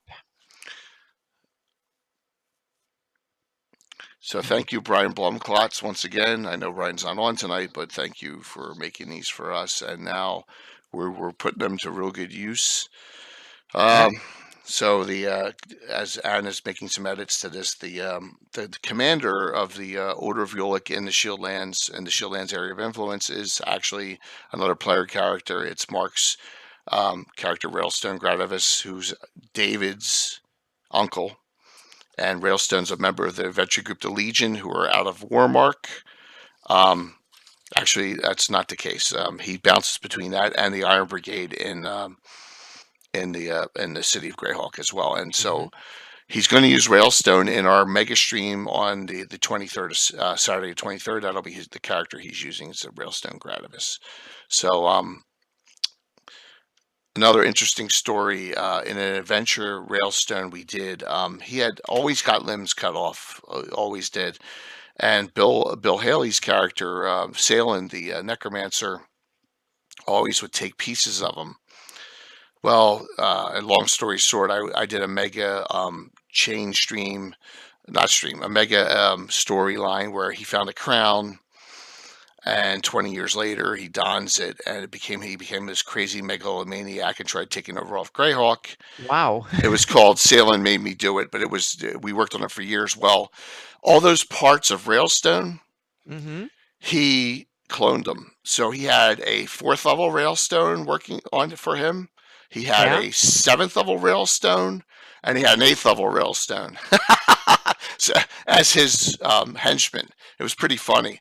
So 3 different versions of Railstone was fighting against the rest of the party in that one. Yeah. He also took Mark's character Swain, and he cloned him as well. And Swain has already been dead, but he cloned him as well. So he had a whole bunch of.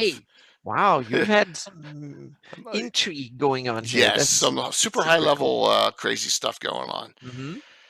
I don't think it's going to be. I think the craziest we're going to see is on the 23rd. I think it's going to be some really crazy fight going on there. I estimate we're going to have 13 characters total in the party, and a lot of them are some high level. It's going to be a blast. Yeah, I think that's a perfect spot for it because a lot of the members in that keep group right there out of Durgam's Folly or Knights of Yuluk that are functioning out of that keep, and the area of influence has expanded. So maybe a little bit to the southeast, because I think that line, we're going to put that line of demarcation. I'm sorry, southwest. That line of demarcation for terrain, what they control. Right there in that area. So do you want to move it a bit? Just a bit to the southwest. I'm sorry, down a little bit. Down here. Yeah, that's good. That's good. I think that's safe. Perfect. That's perfect. Yeah. Awesome. Now, it looks fantastic. Hang on a second. We need to shift the layer here. So now when we've done it, I'm going to do this and miss heraldry and shift control V. And that's one of the other critical things, is that you need to put everything on the right layer. So if you want to separate the layers for one reason, that you get everything on the right spot. Now, after we've done that, we should save again before we start any borders and stuff here. It's beautiful. I mean, it's absolutely, it just adds, like. I love to have the heraldry on the map. It's one of these things. That was one of the earliest things that I need to have the heraldry on the map, because that makes it fantasy-like, so to speak, have the heraldry. And I didn't see that many maps that actually have the heraldry on from the beginning. Now I see a lot of fantasy maps. So maybe I've inspired some other publishers and other ones to have Oh, the herald. it's such a great idea. It's Yeah, absolutely such a great idea. I didn't come up with it. I saw maps before that had it, but not that many. Now it's become more and more common. So yeah. Do you remember who you saw it from first? I think that some of the biggest inspiration I had when it comes to maps was one is Kingdom of Calamar. That was one, but the other one is the Harn game. They had it on one of their maps. Oh, I remember in the old Dragons, it used to be the Harn used to be advertised all the time. Yep. Yeah. I have some Harn supplements, and they didn't actually have them on the maps, but they had these kind of on the book page. They had the page, and the heraldry was up on the left, kind of superimposed, and there was some sort of border around. And I realized it's much cooler to just put the heraldry on the map. That I think where I got the idea from. Then I realized I need to have heraldry for as much as possible. So I invent heraldry on my campaign maps. There's like 50 pieces of heraldry that is not on the public map.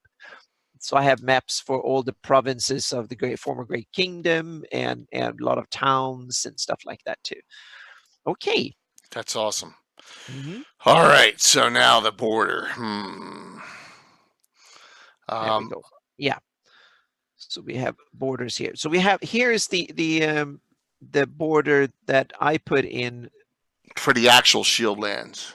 Yeah, so we can shift this border to make it a national border if you want. But I think we should leave that there so it demarks where your old original border was. Don't you think so on that? Well, we need to change it because this is now an internal border in the Empire of Ayus, and it will no longer be. Okay. So I think the natural thing would be to switch this out and make it into the national border between Ayus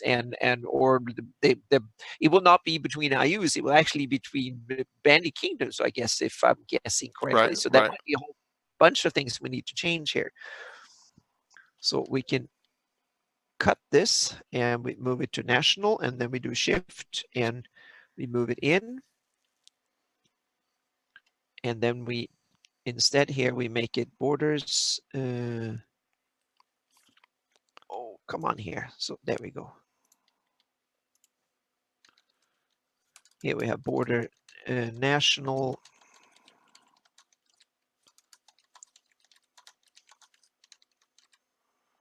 There we go.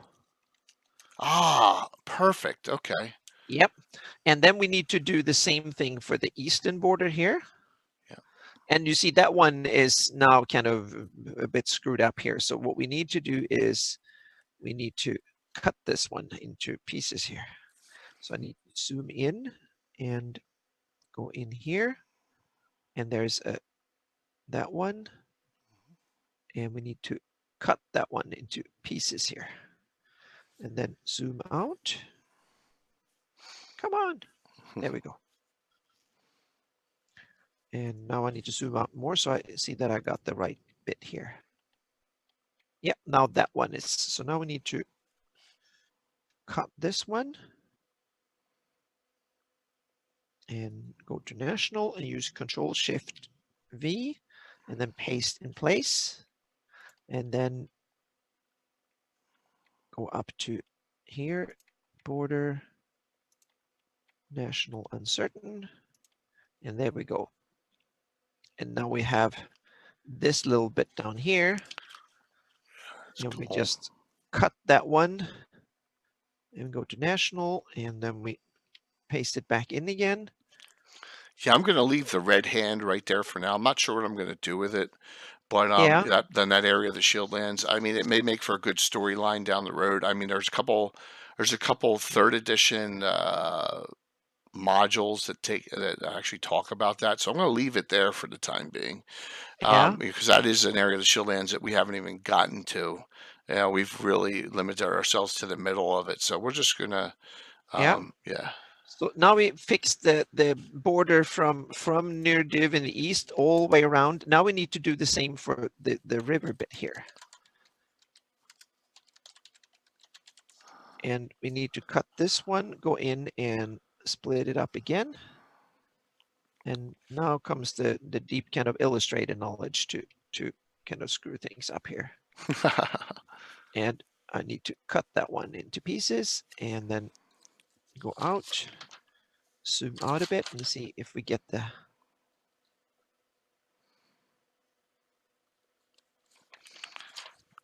So basically, as Anna's doing this, in my campaign, the Knights of the Holy Shielding, the shield lands that are free are run by an oligarchy, an elected oligarchy of 3 individuals.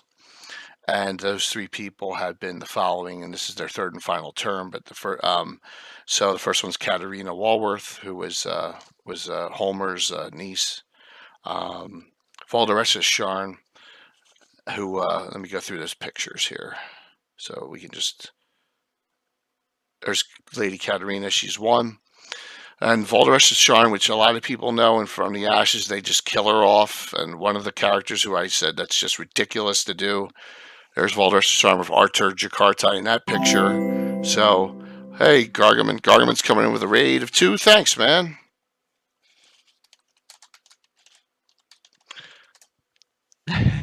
We'll take it. Hi, guys. Yep. Yeah. Gotta love those lightning bolts across the screen. So, yeah. And then the 3rd is David Gradavis, Mark's character. And unfortunately, he said Mark got stuck in work in an emergency. But David's been a thorn in the side of a lot of the other lawful neutral aspect type Knights of the Holy Shielding, because he's not a Knight of the Holy Shielding. He's a Knight of Ulick, even though he's native Shieldlander, and that sticks in their craw, right? Because of the political, ramifications and all. So they've been trying for years to get him supplanted, to no avail, and that was what happened in that mega adventure we did last fall, and where they took that army up there to try and show that Randall White took that army up the Walrus Crossing. 1/3 of the entire, they've built up this old Shieldlanders army, and now it's all gone. So. It's just a typical Shieldlander thing. So, you do something for pride and it turns out backfiring on you. So that's what we have the political setting in our campaign here. And this is all going to help us tremendously, what Anna's doing, setting up everything on our map, particularly the Walrus Crossing, because we're going to have a lot going on there in the near future. Yeah. But they agreed that this was their last 5-year term. So 3 new leaders, they don't want it to become like a kingship. So they're going to have to elect 3 new leaders in 5 game years from now. And we run about 1.5 years of game time to 1 year of real time. It's about what we're running now. So look for it when I'm in 3 years for that to happen. So that tends to be what the time frame for us in the Shieldland. So hey, Gargamin, thanks, man. We were just talking, and you are a 2E guy, a hardcore 2E guy. I just wanted to note that this Bastion of Faith book, if being a 2E guy, has the Heronius and the Hexstar specialty priests in it for you. This one, Bastion of Faith, you want to probably look to get a hold of that if you're big on specialty priests in your 2E campaign. Okay, Gargamin. So that's what I would say is what I look for is this reference here.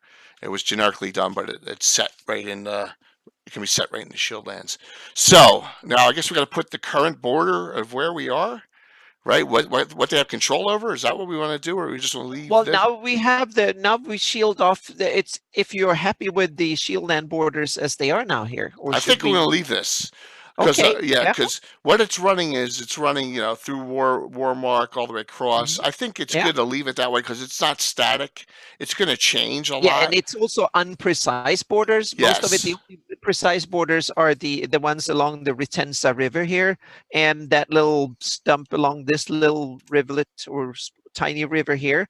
The rest here is marked as an uncertain border, meaning non-precise. So it's kind of anywhere within 20 miles or so, that like that. It's kind of it's one of these areas where you don't know, there's no markers, there's no wall, no river, it's like we patrol this far and the other one side might patrol that far, and occasionally you don't really know. It's kind of these kind of featureless border areas. So can we make one more change to something, and that is the Free Reavers lands?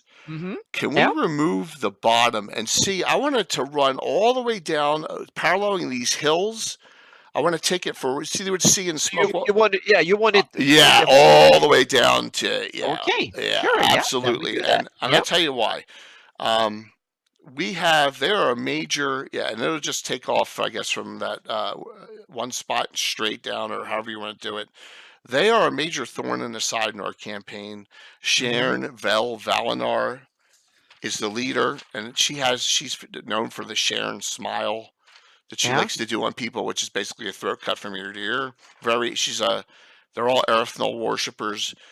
He is in the Horn Society previously. Leave them alone. That's how powerful they are. And I want that land expanded almost down to Warmark on the other side, because that's why Warmark is there. So I think it should be expanded. So what I'll do here is I go in here and use the pencil tool, and then I mark it again, and then we come on here. So there we go. And we draw it. So we basically draw it down here. Yep, that's perfect. All the way down. And then we follow the little river down here. Yeah, that's like perfect. Oh, like yes. Look at that. Oh, that's perfect. That makes much more sense in our campaign. Plus, they're such a major thorn, and they're independent of the Eazines, so it's always good to throw something against. It's just not Eaz all the time. So, perfect, Anna. Thanks. That's fantastic. Oh, no the problem. Free Reavers. Yeah. So I zoom out a bit here, and then we save it again here. So. She is nasty, Sharon Valinar. She's in the is the Evil reference. This. Oh yeah, they're mentioned in the book. They're mentioned several places, but they're described a bit. In the I Use the Evil source book, one of the best things ever written for Greyhawk. Oh, it's fantastic. And you know what? She reminds me of, in a kind of way, Lord Mistrine, where he's in the middle, and no one messes with him. He's evil, but he kills a bunch of humanoids, but no one messes with him. And that's kind of what the same way the Free Reavers are. It gives, like I said, it gives us an independent, something else that we can put up against party members. So I think we're good in the Shieldlands here. Yeah. So we have our special surprise we need to do in the Cairn Hills before the 23rd. Cool. Yeah. And this will involve Anna. This will involve a lot of people. If you, those who are watching, don't already know and have seen the ads, I've been running them. Will's been running on Return of the Band of Kingdoms. We have our 16-hour mega stream coming up on the 23rd of March. And it's for 4 different DMs, 3 different channels. It starts with Return to the Band of Kingdoms at 8 a.m. Eastern Daylight Time, because we'll have daylight savings time by then. Mark will go from 12 noon to 4, and he'll be in the Shieldlands. That's another one of the reasons why we wanted to get this done.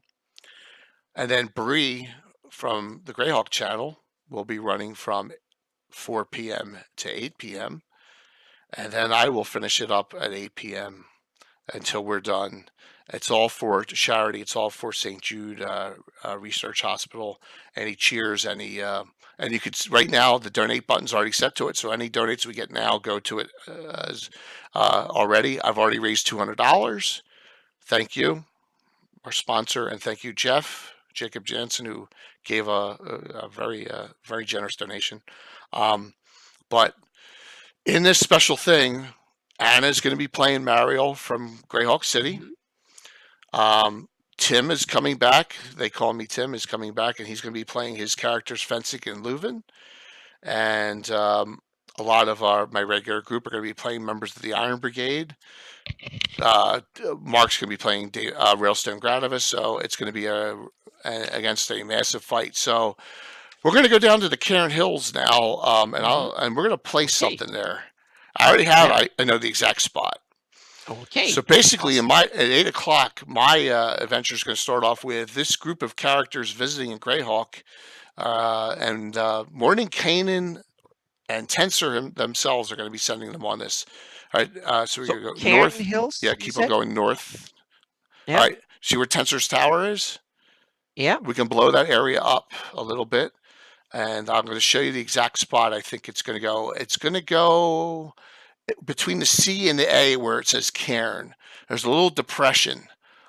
Yeah, here. Right there. Mm-hmm. Right there. See where my you see that on the map on the right? Nope, right here. where the C and the A, there's a little hole there. That's a good spot, right Oh, here. here you Yeah, mean? see Yeah. that dark spot? Mm-hmm. That dark spot right there.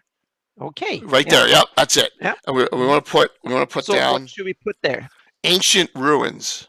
That's an old site. Maybe we can do it, or yeah, we can put like a site. Whatever you, yes, it's ancient ruins, and Yeah. So we put. I'm going to show you a picture of some of those ancient ruins right now. Mhm. And here we go. And this was Okay. done by Build a Master Crafter, and Mhm. we'll bring them up. I will not hide Anna though. I will bring it up. Yeah, I'll you I'll can put it hide right what- here on your tools. I'll put it right on your tools so Yeah. they can't see. Okay. You need to. Oh, there you go. Yeah. Look at that. Yes. Awesome. So this is getting completed. So this is the ancient ruins, and that's a big piece. That's like a Mhm. large round table. Yeah. That piece will be going on our gaming table, and it is. He's done a great job on it, and that's going to be part of it. And there's going to be stuff in front of it. You can see my gaming table in the background in this picture. It's going to fill that 8x8 table. We're going to have this huge, finishing up this mega stream, this charity event, with using this piece and some other ruins that Bill is building for it. It's really a fantastic piece. And I was shocked. I thought it was going to be super heavy, but it wasn't that heavy. It was lighter than I thought. Yeah. But I'm so looking forward to utilizing it. And Yeah. there it is. Look at that! Wow, Mhm. that is perfect on there. And so I'm gonna see if I can move this back now. I'll put it behind again. Then I'll save again here just to. Yes. And so those are the ancient ruins that were. That's the site. Tim, it looks suspicious. And Yep. Tim knows. I told Tim, and I had to whet his appetite. Tim, I actually scared, right, Tim? I've scared you as to who the final nemesis is in this mega stream. So I will say this, guys. Tim has really been hard at work, and he has created for us a new character class that I'm going to play test called the Scout. And we're going to be playtesting that in the Shieldlands campaign up and coming as well. Yes, Tim, it's sinister looking. So some things going on. I know it's we got about a half hour left. That's on, and that's just so perfect. Right in the middle of the Cairn Hills, and we're going to have some super high level characters on it, and we're going to have it's going to be a great fight.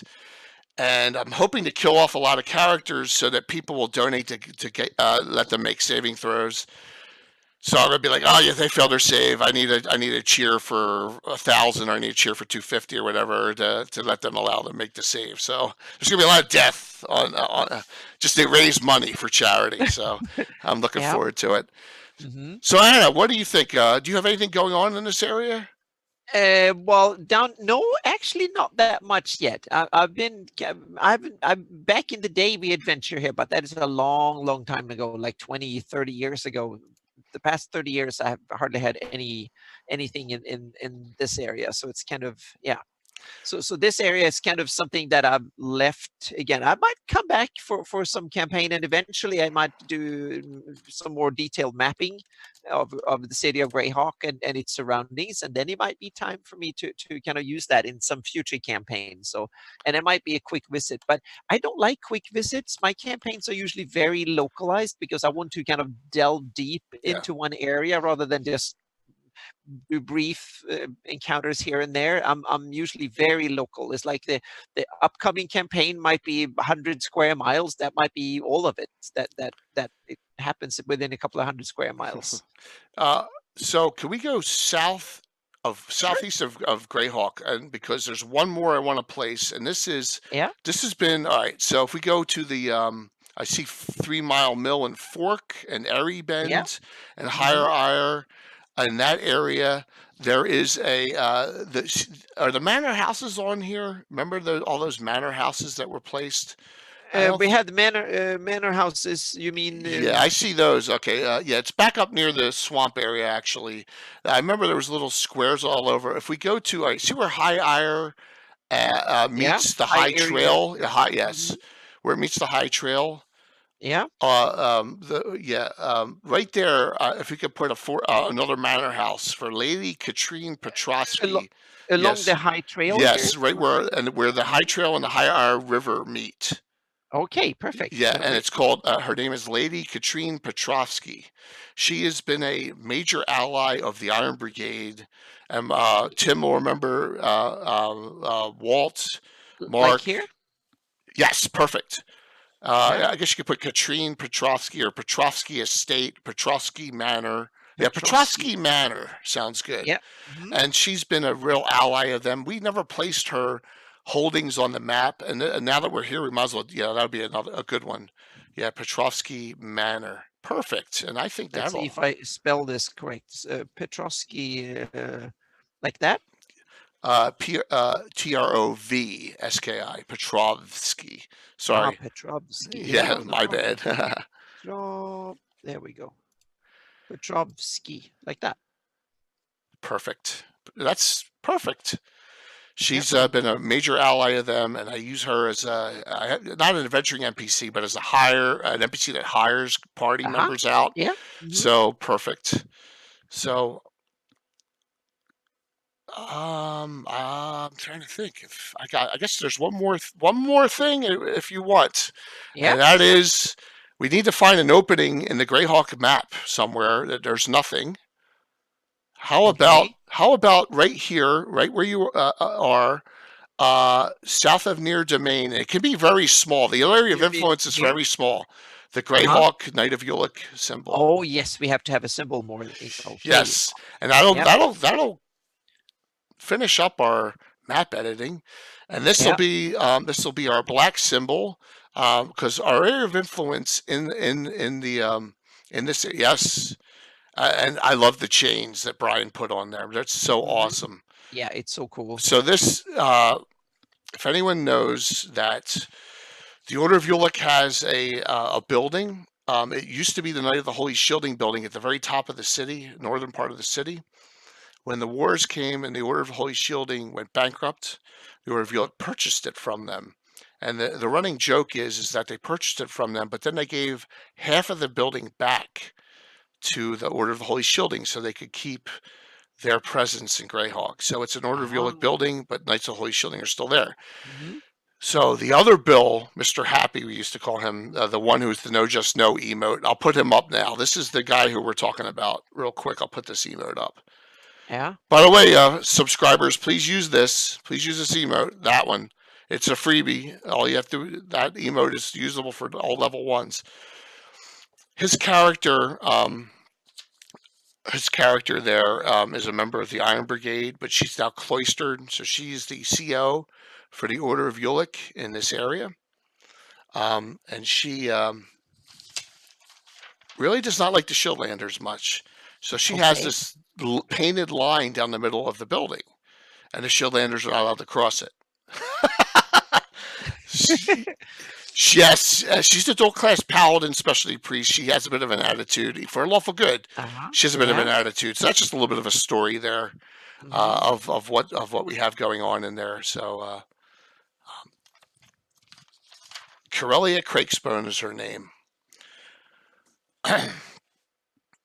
She has a child who's an adventurer in another group, the Omega Patrol, that Tim aptly named that everyone hates. The name of that patrol, that adventuring group, right, Tim? The Omega Patrol. And she's an undead hunter. And she, it has to be, obviously has to be, it could be fairly small because the area of influence is small. That's good. Yeah, something like that. That's perfect. Woo! And then we move it over here so it's a little bit away from things. And then I do this, I cut it, and then we move into heraldry, unlock, and do misc, and then we place it. So thank you once again to Brian, who gave me common sense and had me put use the Order of Ulick main symbol as our new emote. So thank you. That was pretty smart. Yeah. because I was going to do another head of someone that only our group members know, and he stopped me. So, well, that finishes it up. That Yeah, I'm finishes it saving up. again, so we're done, and then I'll export it after the show here. I'll export out the whole both areas as JPEG, so you have them with the new version. But that takes so long, so we should force or kind of bore our No, viewers no, we'll do to that death by afterwards. seeing that thing going on for forever. So yeah, Well, after you save this, since we have still have like 18 minutes, do you yeah, do you want to put the eagle's nest in the Vespi Forest? sure, yeah, we can do Okay. that. Yeah, All we right, just have to wait we'll for do the that. saving. Yeah. Oh, I didn't. All right, hold on. So as we're doing this, I need to do something. I don't think I gave you that symbol, did I? I didn't give it to you. I have Celine Yeah, and I gotta do final. high folk. I gotta Oh yeah, I don't have that one yet. So let me go to Dropbox real quick. yep, and put it in there. I didn't think we'd get to it, and let's get to it. I mean, you're right. We went so much faster this time than we did the last time. Yeah. Let's see here. Files. I gotta find it. All right, and we're gonna I'm putting in high forest, and it's in.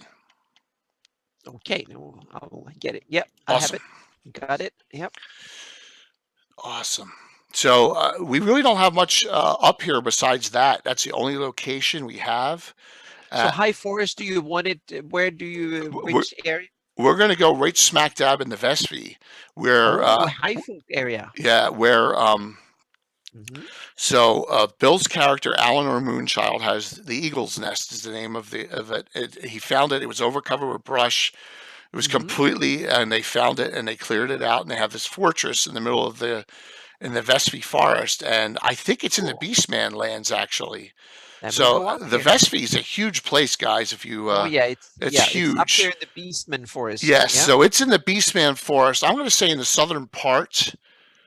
It's kind of near the border of the Ian's area of the Gabbin lands, the Horde. So should we put the heraldry in first here then? So yeah, I say we put the heraldry in. How about in that open area south of the Beastman lands? Yeah. What do you think? We can move the title around too. I just need to to make it bigger because it's the ones we got were fairly small. So I need to just so I can vectorize them. They need to be bigger. I think Tim, you're joking about the Omega Patrol, right? I thought you always said the Omega Patrol, as Tim says. I don't remember. He's probably being facetious. We finish everything. That's what you said. So, but I appreciate everyone being on tonight for this and asking questions. And this is the evolution of Greyhawk and what we've all been doing and what Anna's doing and what all the people in the future of Greyhawk Group are doing is it's been fantastic where we've all gone with it, and it's getting more and more fun. I'm having so much fun. Yeah, this is yep. It's Greyhawk is and it's I guess it's part of the whole RPG hobby. It's kind of communities growing really well. So it's kind of been so much fun. Yeah, we've had a great time with everything, and I'm thankful for that I met Anna. I'm thankful I met Brian. I'm thankful I met everyone, and that I would have never done that. And this is our thing, the streaming. If we had never started really getting into the community, we still probably would have been in our shell, which we were for 38 years, which was kind of ridiculous when you think about it. That we, we didn't share our stories, we didn't share our experiences. I think that was a little bit selfish on our part. I remember I met Mark at Gen Con last year, and so Mark went and he met you and he met Kirk from NBA. Ah, okay. And because I knew he was going to be there, and Jacob Jansen was there too, and I knew they were going to be there. And I said, "You got to reach out to Kirk." He reached out to Kirk, and the next day, Kirk called me on the phone because I asked him to reach out, and so I told Kirk my idea, and that's when I got Kirk set up as my first and only true sponsor, Miniature Building Authority, and that's when that happened. Was from Gen Con last year.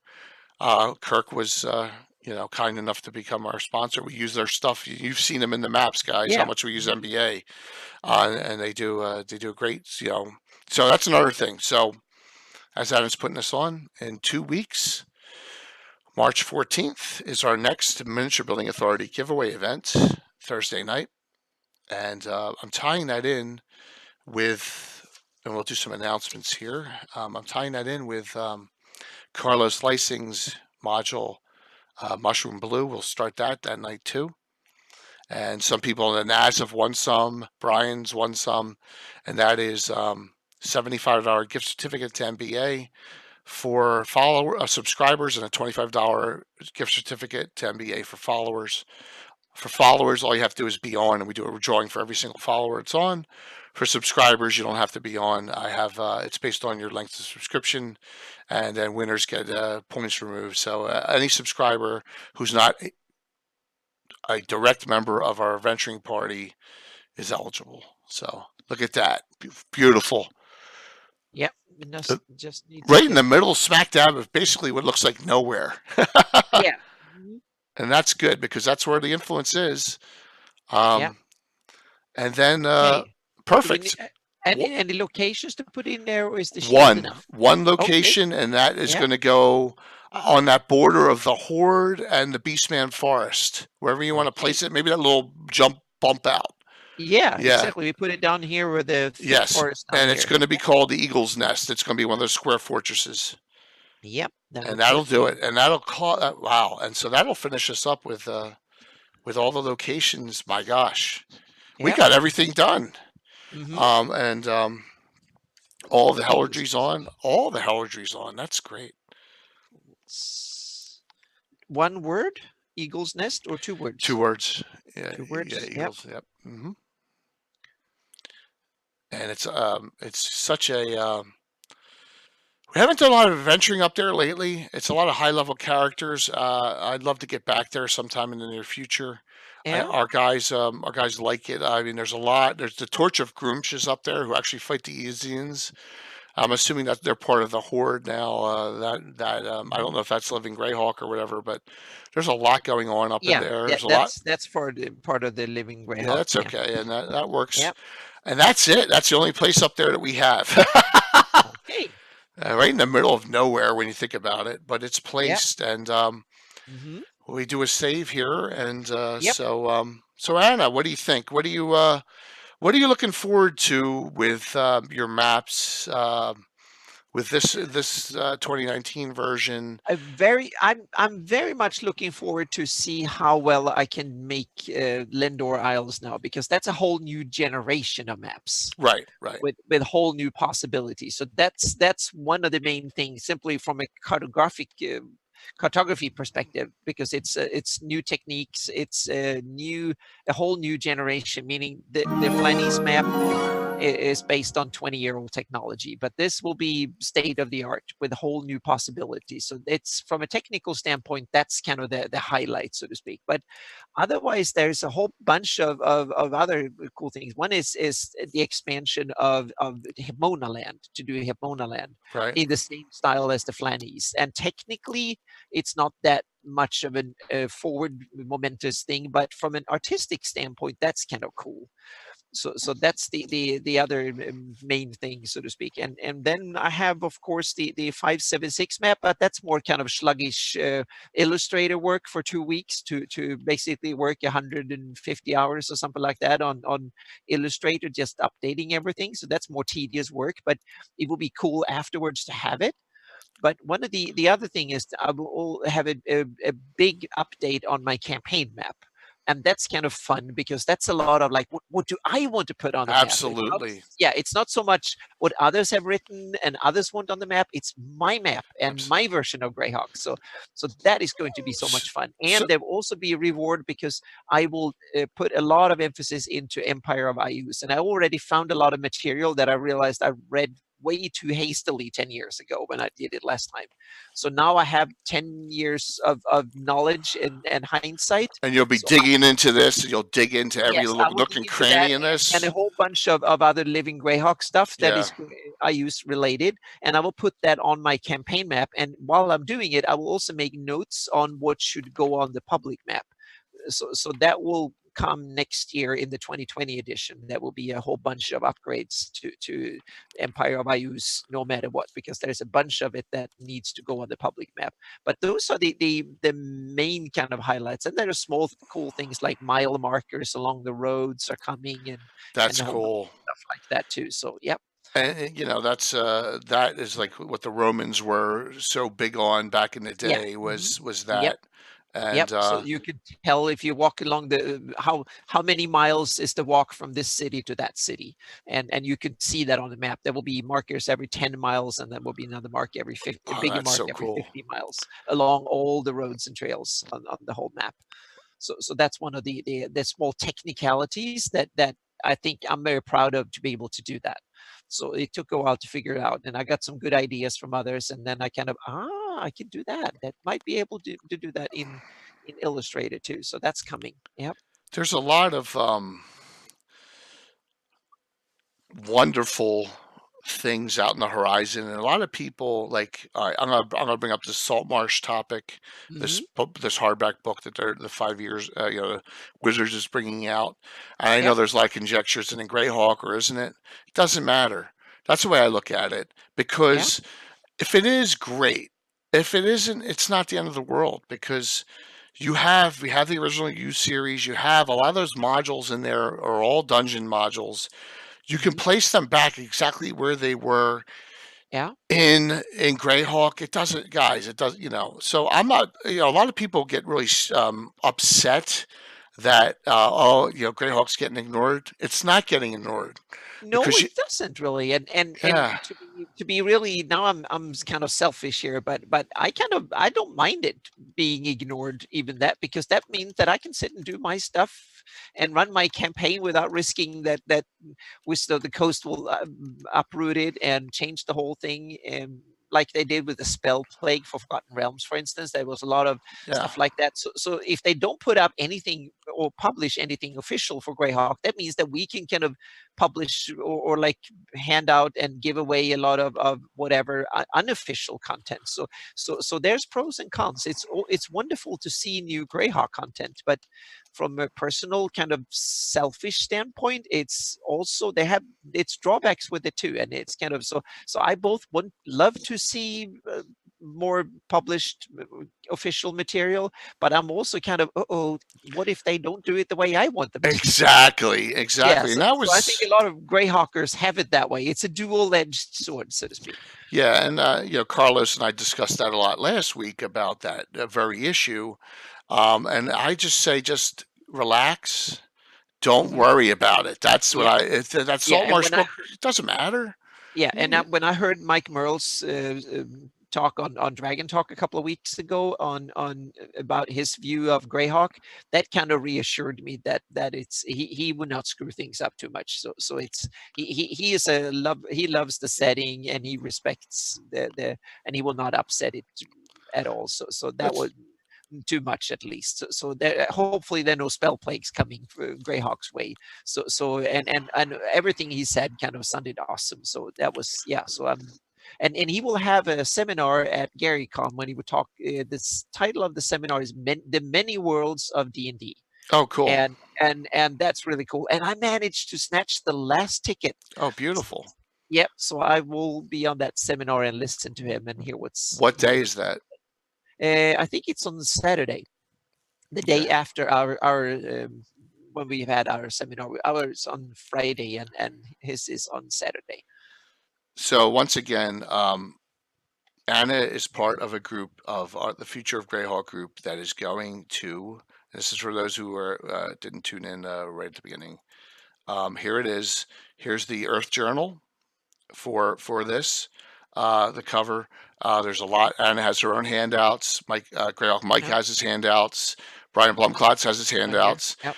This is all. They're gonna have a symposium or a presentation there at GaryCon that is going to talk about the future of Greyhawk and where it's going. I have two submissions writings in this. So one about the history of the Order of York and the current situation of the Order of York and the Shield Lands. So they're two of my articles in that as well. That's the first time I've ever had writing published in 40 years of DMing. So Yeah, it's just pretty cool stuff. I wish I was going to be there, but it's a huge thing for us. It's a huge thing for Greyhawk. So we're going to keep at it. And then, Gen Con will be coming down the road before you know it. Yep. And then PAX Unplugged again will be coming. So things will just keep on moving forward. So, Yep. oh man, the map is complete. I am so now we excited. have the first installment for the first 6 months. Yeah. Does anyone have questions online? Because please feel free to ask Anna or me anything. We're getting right near that stop point that we set for 9:30. We can go a little late. It's not a big deal.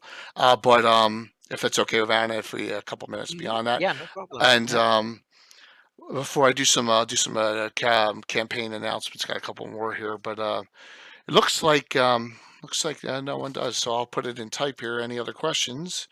I know we had a lot of people jump on and off tonight, and I appreciate that. It's been a very exciting evening. I am so stoked that it's I got that Shield Land. We got that Shield Lands taken care of that you did. So now I can just cut it, what area I need, and it's right there. And that's the map. I don't need to. This goes away. This goes bye-bye forever and ever. Which is fantastic. No. It should be archived for posterity. Yeah, absolutely. I save the old sketches and God knows what it goes into the pile. Ugly, horrible picture. And some of them I've shared online a little bit, because when people say that, I can't draw a map for if I tried, and it's like, well, most sketches I see are way better than my maps where I started 20 years ago. So simply keep at it and you get good. Rox is asking again what the software was called. The ones I use for the 3D map of Lendor Isle is called World Machine, and it's simply worldmachine.com. So I think it's cool.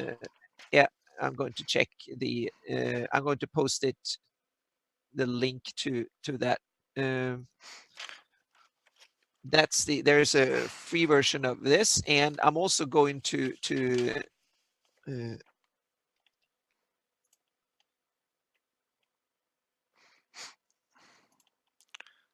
I'm going to a future software that is also a free version of this that you should definitely try in, because it is in many ways more powerful. That it's lacking. Gaia is just out in the new version, and the software is not complete yet. It's complete. All the basic features are there, but there are some other features that needs to be there. But Gaia has a lot more promising features than World Machine has. So right now I'm in between. I'm using both of them. But there might be soon that I will switch it over to World Machine for the generation. And then I use a lot of other software to render the images and stuff like that. So World Machine is something that you create that 3D terrain, and then you import the terrain either as a top-down image in Illustrator and just put the text and stuff on it. But what I will use is that I will use probably QGIS or some geographical information system, and because then you can store all the different information separately in databases.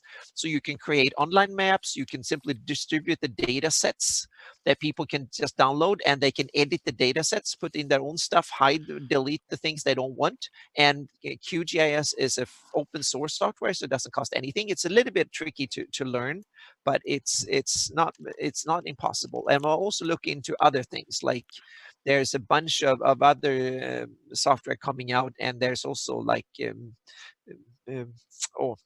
campaign cartographer and others. I have most of them on license. I try to always buy a license for almost all the software on the market, so I can have access to them, and also figure out, and also want to support anyone who's making software for these kind of things, because I want to kind of promote them, because I want to have more cool tools to work with. So, absolutely.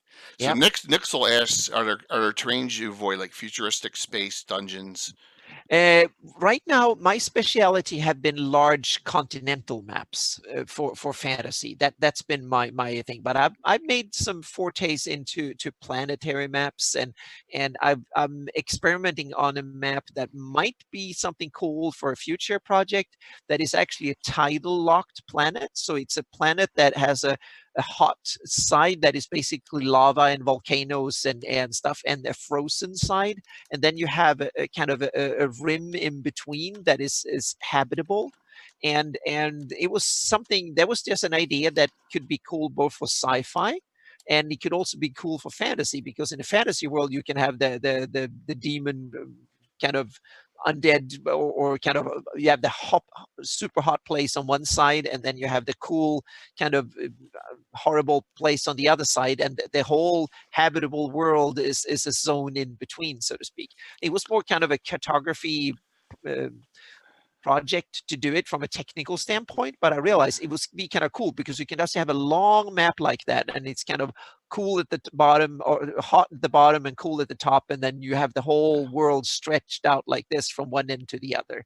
And that was something that I realized it might be super cool to have one of the a special other plane or something like that for that way. So I have a lot of experiments that way, but I haven't done anything particular, but I've done some dungeon maps for myself, and I've also done some close-up maps for Scott Gable. He did a fairy book about fairies and elves and fairy creatures.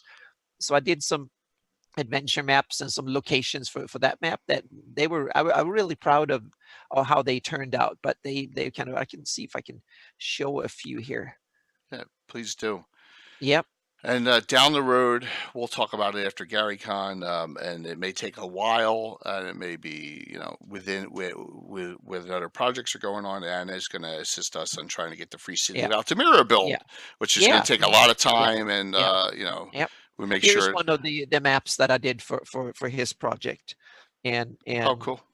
yeah. So let's see if I zoom out here, and here's another one. So I did, these are kind of locations for and these are 5-foot squares here. So this is Oh, very wow, it's close 5 up. foot. Wow. Yeah. So this is very close up area. So Wow. these are battle maps, so to speak. And I wanted to see if I could do it, and I'm kind of proud of them for being the first kind of real installment. This is the first take of the Ratik area that I did a few years Oh, ago, the nice. northern Okay. part of it, hold Yeah. of Oltek. And this is a 3-year-old map, so it's kind of not super good, but it's kind of to show the potential. But I want something that is 10 times better than this. So Anna, you're self-publishing. Was it networking with people? Nixel asked that too. Is it? Yeah. Yeah, it was just all word of mouth, right? For the most part. Well, yeah, I just started doing Greyhawk for my own campaign, and this is back in the mid '90s. I realized the Darlene maps looks beautiful, but it doesn't have detail, and so I wanted something with detail. So first, I started scribbling with pencils and pens and crayons, basically, Right. and then I realized that computers came around. Oh, I want to do computer maps. And so I started doing that and teaching myself how to do it, and kept doing it. And then in around 2000, I realized, what the heck, I should put this on the internet, because then the internet came around. And because mid 90s, the internet was not the World Wide Web. The internet was there, but it was only email and text based. And then the World Wide Web came around, and you could set up your website and display pictures and stuff. And I'm like, what the heck, I'm doing that. And then when I did, a lot of Greyhawk gamers found it, and they started falling in love with my maps, and they started sending me emails like, oh, can you do this? But then it was just a hobby. I was working full time, and I only had to do. So when I had vacation time, I sat down for a few days and did a small area, and then I took a few more months and I did another little area and so on. And then when I moved to California 8 years ago, I realized now I need something else to do, and I want to finish the map. So I sat down, worked full time, really hard on it for 3 years, and finished my Flannies map. And that's when it started. Then I got publishers, game publishers, and authors and others can say, "Oh, can you do a map for me?" And then one of the first ones was Kobold Press, with Wolfgang Bauer. He reached out to me, and I was Annie nominated at the same time for my Flannies map. So everything kind of took off from there, and I've That's just awesome. kept doing it the past 5 years. So it's very much word of mouth. But I can tell if Nixil, that and many others who watch this, there is a demand for fantasy cartographers, because I get probably 2 to 5 proposals a week, and I Wow. have to say no to most of them. So the problem is that you need to be damn efficient in order to earn some money on it, so to speak. But if you can learn, if you can get a style that is really cool, that and get really good at doing it, so you can work effectively, then you can earn money on this. You would never be rich. Minimum wage is probably as high as you will get, but so I don't suggest this as a full-time career for someone who wants to support a family and want to earn money and earn a good living. This is not something you do to earn money. But if this is what you want to do with your life, and you love to do maps more than anything else, then it is actually something you can do full time, or almost full time if you want to, because there is a huge demand for it. The problem is that you need to have the best of computers, unless you hand draw them. But there is more competition for hand drawn maps. It's when you get into the more photorealistic maps, that's when there are fewer of us that do them.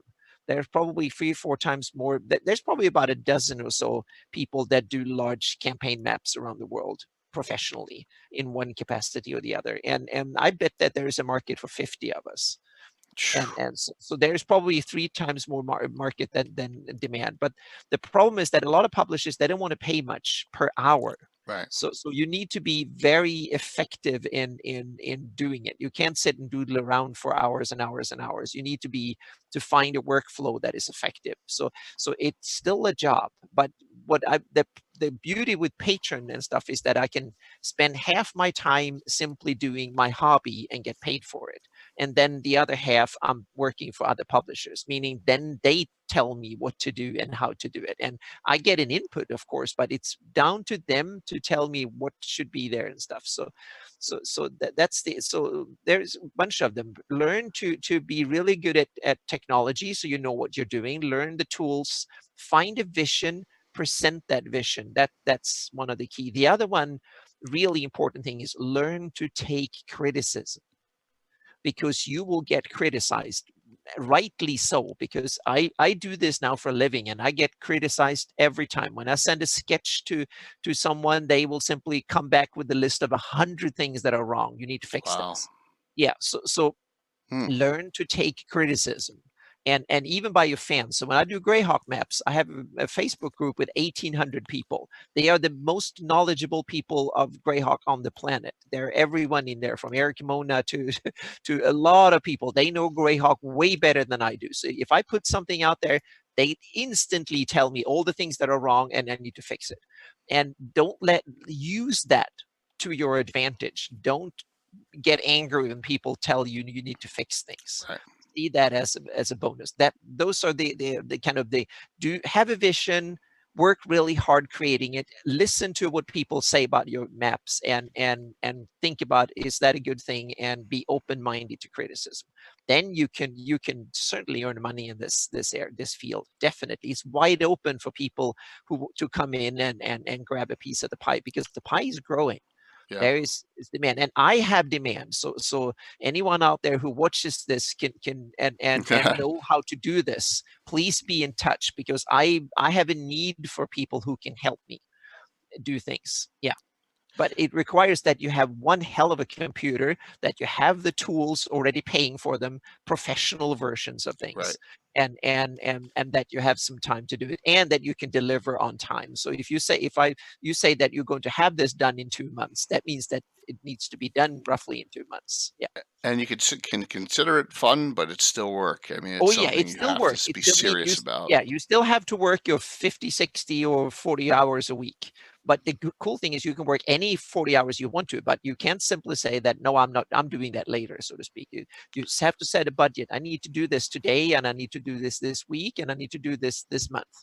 And you need to learn new stuff constantly. That's one of the other key things.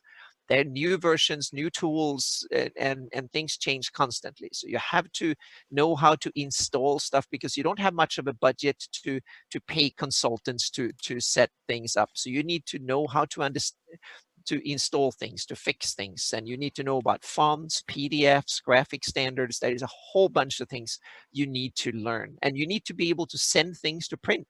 If a publisher say that, oh, we need this for InDesign, and it needs to have this color depth and these color settings, and it needs to be calibrated for that type of printer, you need to understand and deliver that. Wow. And so there is a whole bunch of technical things that you never even imagine when you start this that you need to understand. You can Google it and learn it, but you still have to understand it, and you have to make sure that you're doing it right. But there's a demand for it. So when there's a demand, there's, you know, Oh, there's. yeah. And that's probably why it's kind of, if you're really determined, willing to study hard and work hard at it, this is a fantastic thing to do. But if you're out to earn a lot of money and be profitable and stuff, this is not the thing for you. But you can have fun with this. You can have really fun, and it's awesome fun to create worlds, so to speak, and visualize worlds. It's one of the best jobs ever. So it's fantastic. Well, we're Yeah, so appreciative. Yeah, and we have Mike British, Greyhawk Mike, and I know he can take criticism. Yeah, he's awesome at it. So yep. So thanks for that question, Ixel. I know that was a Yep. really good one. Yep. I know we're over our time here, but that's okay. I have to say something, guys. I have to bring this up. Thanks, guys, for giving me this crazy snowflake of a character NPC I got to play now. Oh. So was that the winning candidate? In her name is going to be Fiona Swift Thistle. At least I get to pick out of one of those. Yeah, half elf, half pixie. For the dim forest, an herbalist that creates jewelry from dried plants. At least she's a maester in our game. I'll probably make her multi-class. With stunted wings, socially inept, and doesn't observe personal space. It's going to be fun. So I promise to use her, and I'm going to use her on the 14th when I start Carlos Lysing's Mushroom Blue. Okay, that same night we have our Miniature Building Authority giveaway. But under our announcements here, I just wanted to bring up a couple things real quick. Carlos wrote us another module. Oh, that's awesome. Called Warts and All. And he just sent it to me. And it's specific to our campaign. And I will, yes, I will do the same thing I did on the giveaway with this down the road. We will get to that probably sometime in April or May. And I'm so appreciative of him. But yes, what is her comeliness score? I'm not sure yet on this rocks. I have no idea. I mean, you use comeliness score, comeliness. Yeah, because it's charisma is one thing. I mean, Hitler, yes. And it's a Greyhawk thing, so it's kind of cool with comeliness. Yeah. So she'll probably have like a charisma that's kind of low, but a high comeliness of some sort. I think that's how we'll do it. Yeah, that's so cool. She is, this is going to be fun. And we'll do this for other areas. I guarantee you when we go into the Shieldlands, we'll have Brian do it again. And we'll do, or some other areas in our campaign. I love, like I said, I love viewer participation. So we'll definitely do that. So, what we got coming up Thursday night, Anna will be at Gary Con, so and all everyone else. So there will probably be no Legends and Lore this week, the coming week, and so we will be 2 weeks time when we'll be back from Gary Con then. So we'll have a hiatus on Legends of Lore on Thursday night, so it won't conflict with us. So exactly. Now you have your whole Twitch audience by yourself. I hope so. Yeah. So no more snowflakes, rocks. Thanks though. And this time Naz will help. So we're gonna finish this Plague White's Revenge Thursday. Next Sunday's Gabbin talk show. We're gonna do a delving. We're gonna do delving into nature. We're gonna bring out the druid and the ranger and talk about how we've expanded on those, what we've done to give them a little flavor in our campaign. So we'll continue our delving series for that 1 week. And then the Thursday after that, we'll start on the 14th. We'll start Carlos Lysing's Adventure Mushroom Blue. It'll be a giveaway event, so please be on if you're a follower. Anyone who's on 11 p.m. that night, EDT, at that point will be eligible for the 25. All the subs that will be eligible for the $75 gift certificate. Yeah. The 17th is another big Gabbin. And we're going to have every DM and every key player and that's going to be on. So Anna will hopefully be back on. Tim will be on in person again. all the DMs, myself, Mark, Bree from the Greyhawk channel, and Will from Return of the Bandit Kingdoms. We're going to talk about the mega stream we're going to have that Saturday after it. So on the 17th, we'll do a prelude, which will be a Gabbin show on a Sunday night. And we'll talk about what we're going to do, and we'll talk about the charity, and we'll talk about the whole mega stream event. And then on the 23rd will be the mega stream event, 16 hours, all Greyhawk. Yep. Starting with Will, ending with me at midnight and beyond. Anna will be playing. Tim will be playing. All my regulars will be playing. It's going to be an unbelievable fight. Unbelievable, fun 16 hours. Hopefully we'll raise some good money for it. Then we'll take a break because I have a business trip the week after that. So that Thursday after, we will be off, no game. I will be in Captiva Island for a business award for me being a great sales rep in my company. Yeah. My wife and I will be down there at Captiva for 4 days. So that'll be afterwards. So that'll be a nice rest. So 50-50 shot of a Gabbin that Sunday night. Yeah. So that's what's going on, guys. So we got a lot coming on. Thanks a lot, everyone. Thanks, Anna. Thank you all those that participated. Thank you so much for having me. I'm just gonna let's start. Talk about your thanks, Mike. Talk about your Patreon one more time for all the new people. Well, yeah, I have a Patreon at the I'm going to find the hang on a second here. I think I have it in here somewhere. We can put it up here, and I have a Patreon at so what we do is that we so I have a Patreon here. It's $5 a month, guys. $60 a year, and you get everything. You get everything. I'll post the link here. Yes, please do. And I seriously recommend it. I do it myself. We have, I want access to everything when it comes out, and it's just to support the work and the artist, and it really goes a long way. And like I said, it is the most least expensive one I've seen. $5 is well, it's great. I want a lot of patrons rather than to squeeze a lot of money out of it. I think it could be worth that much money per, and it would be a year thing would be better. But I have one little cool thing was that the NASRAT said that flashback to photography job requirements, and that's kind of funny because one of my main hobbies that is kind of a little bit like a job is landscape nature photography, and I take a lot of aviation and stuff. So camera stuff is part of my hobby. So I have a look at that lens. Huge lens. This is for wildlife and any aviation photography and stuff. So this is one of my big lens. So not only have lots of computers, I actually have a fairly cool photography equipment too. So I have a set of couple of professional camera bodies and lenses and stuff. So it was kind of funny that he said. So I know those jobs requirements are kind of nasty too. So yeah. So But thank you again so much. This was so much fun. Yep. Tim was just on, and I want to throw this tidbit out. Yep. You all saw Tim on that old school one we did where we did the stories. He's playing Skeeve and Leuven in that mega stream. They are as old school characters as you can get. I just cometized them. The comet showed up in the sky. You see that comet in our ad? That's the comet that sprinkles down the stuff, and they get rid of all their Monty Hall items and stats and stuff. Oh, that's awesome. Yeah. So, talking about, you're going to see two of the oldest characters. They got to be 45 years old. The characters almost. That's old. They go back to 78, 79, 80. That's fantastic. Yeah. And Lightning Rod Tower. That's Fensick's tower that you put on the map. Yes. Wow. Yes. Old. And Fensick has already said he may try to make a move or two on Mariel. So, oh my gosh, how did I forget this? What? Where did I put it? Oh my gosh, wait a minute. I have something. I have to show you. Oh boy, where is that folder? Mariel's sheet is done. I don't know where I put it. It's in a folder. It's in the red folder, and I can't find the red folder right now. Is this it right here? Yep. Okay. So we are getting there on the. There we go.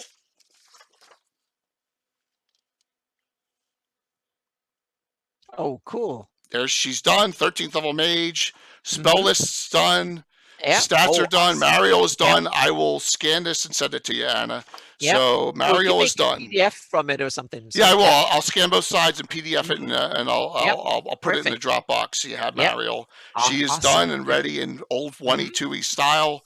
Yeah. And I'll Oh, talk to you about some of the nuances. Yeah. Mhm. Oh, here it Yeah. is. And here's Tim's new class, the Scout. He modified this Oh. from a dragon, a thief without the thieving. I'm Oh, so gonna. it's a thief based class, so to It's speak. actually not. It's its own class. It's kind of a hybrid between a thief, a bandit out of the dragon, and a ranger out of the dragon. Mhm. I'm not Yeah. sure. I think it was subclass fighter. Yeah, It's because like they had some scout class in Dragon once back in the early days. he took that Ah. and Mhm. being the military guy that he is, he edited Yeah. it. Mhm. So we will yeah, absolutely. I'm going to look at that into using this in the future. Thanks, Tim. Thank you all. Some great announcements, some great things. Yeah. I'm looking forward to everything. I appreciate the everyone showing up and showing what we were doing tonight. And I'm going to end it up on this is what we're going to do. Here's my last surprise. Forseti D&D is on right now. Ian is reading the first 2 chapters of the book, first book from the Black Company. So we're going to go in and raid him and see what he's doing, reading this Black Company book, which is a great story line, really cool stuff. I'm interested myself. So we're going to raid into Forseti D&D right now. Yeah. Sit tight, and then we'll call it an evening. Here we go. Let me go over to my second page here on my screen and pop in and set this up. And here we go. Raid Forseti for Forseti. And nope, that's the wrong one. Wow, I hit the wrong person there. That wouldn't have been good. Forseti. There we go. Forseti set. Here we go. So see everyone soon over in that. Yep. Thank you so much, guys. Yeah, thank you. See you soon. Here we go. We'll be hopping in any second. Looks like 6 seconds. Mm-hmm. Soon. Here we go. We'll be hopping in any second. Yep. We have she landed charge. Yep. Waiting.